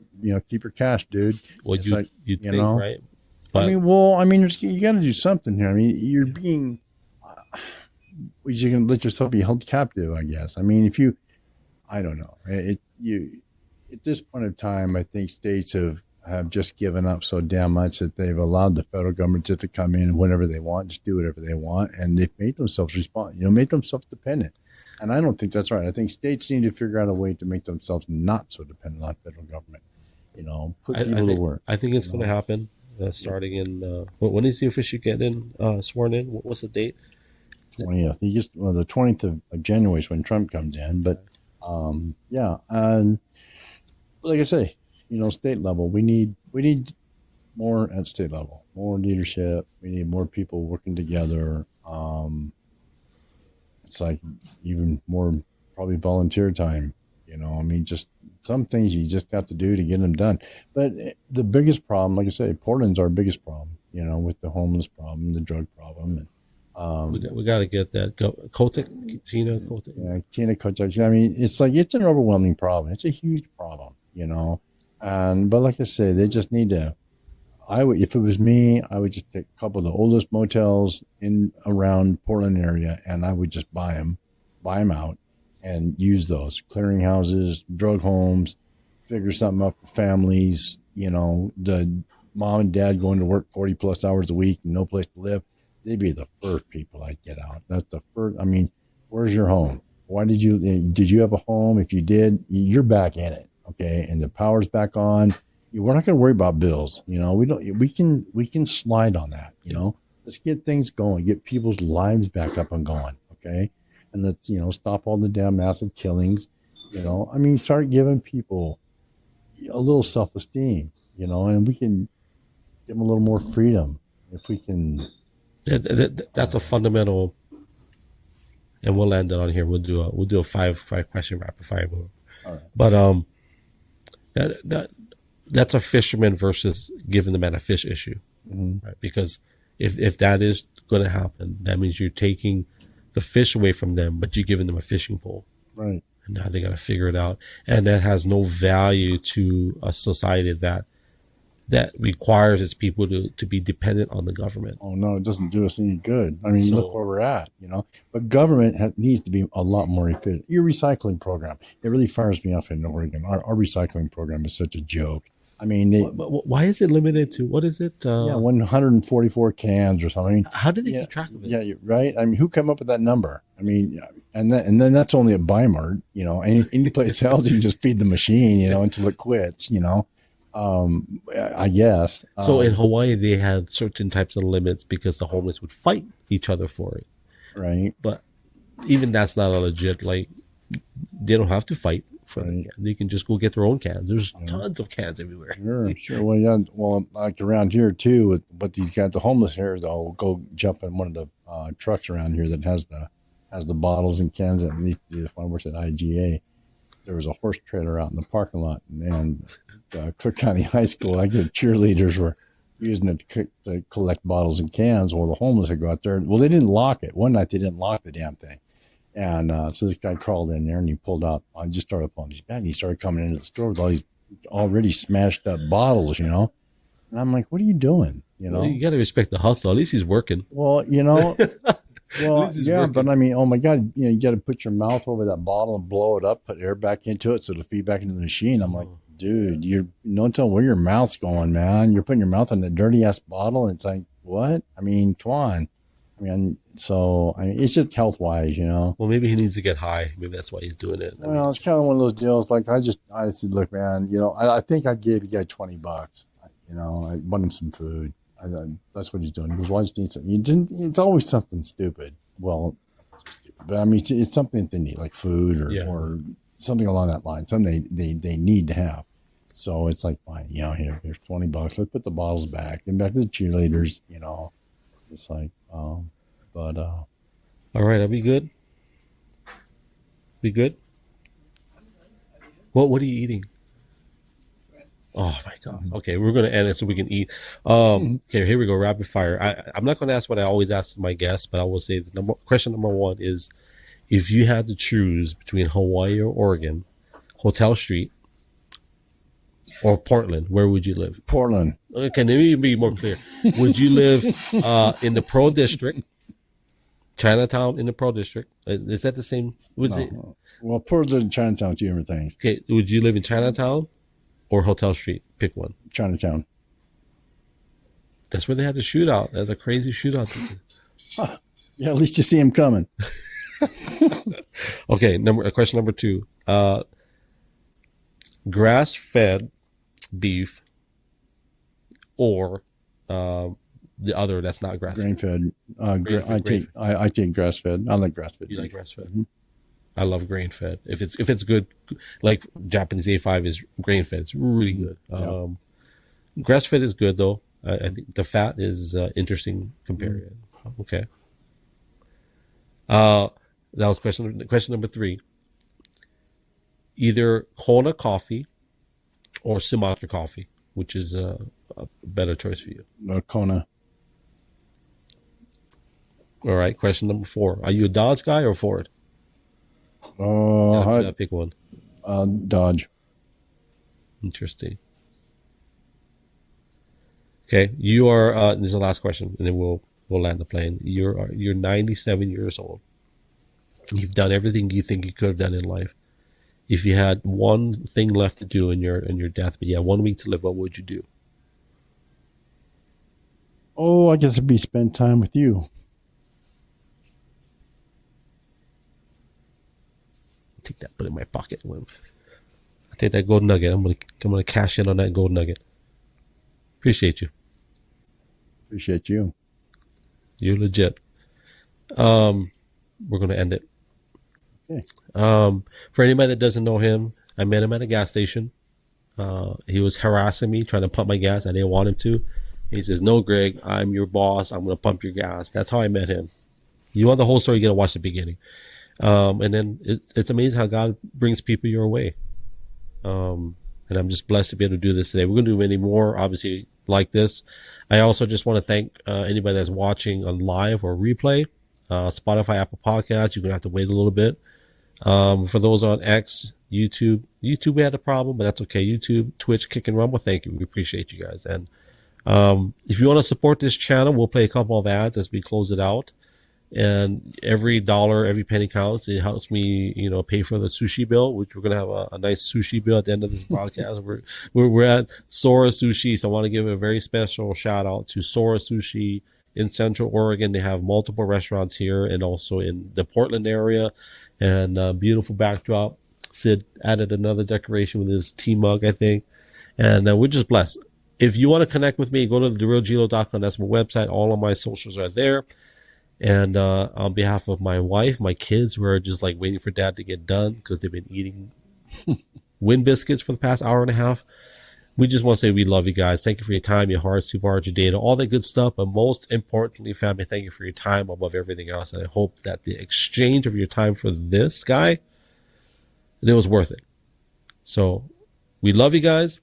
God bless you guys. Ahui hope. Aloha and mahalo. Yes, sir. Chihu. Today's episode is brought to you by Arkon Mounts. For those of you that are content creators and you want the best mounting solutions for your cell phones, your DSLR cameras, well, go to Arkon.com. Be sure to use my promo code Hawaii and you'll get 20% off your entire order. Also, all of their products come with a lifetime guarantee. So head on over to Arkon.com, keeping your devices within reach. Want to announce our new merch is up. If you go to therealgilo.com, click on merchandise, it'll take you to our storefront, which has our last run of our t-shirts for the fall season. It's Stay Humble and Shaka, Blessed Beyond Measure, Ezekiel 37 shirts, Yesu, which is Native Hawaiian for Jesus. And we also have our beanies, coffee cups. Get your hands on it while it lasts because we're going to be running our winter apparel. TheRealGilo.com. Click on merchandise, and as I always say, mahalo for your support.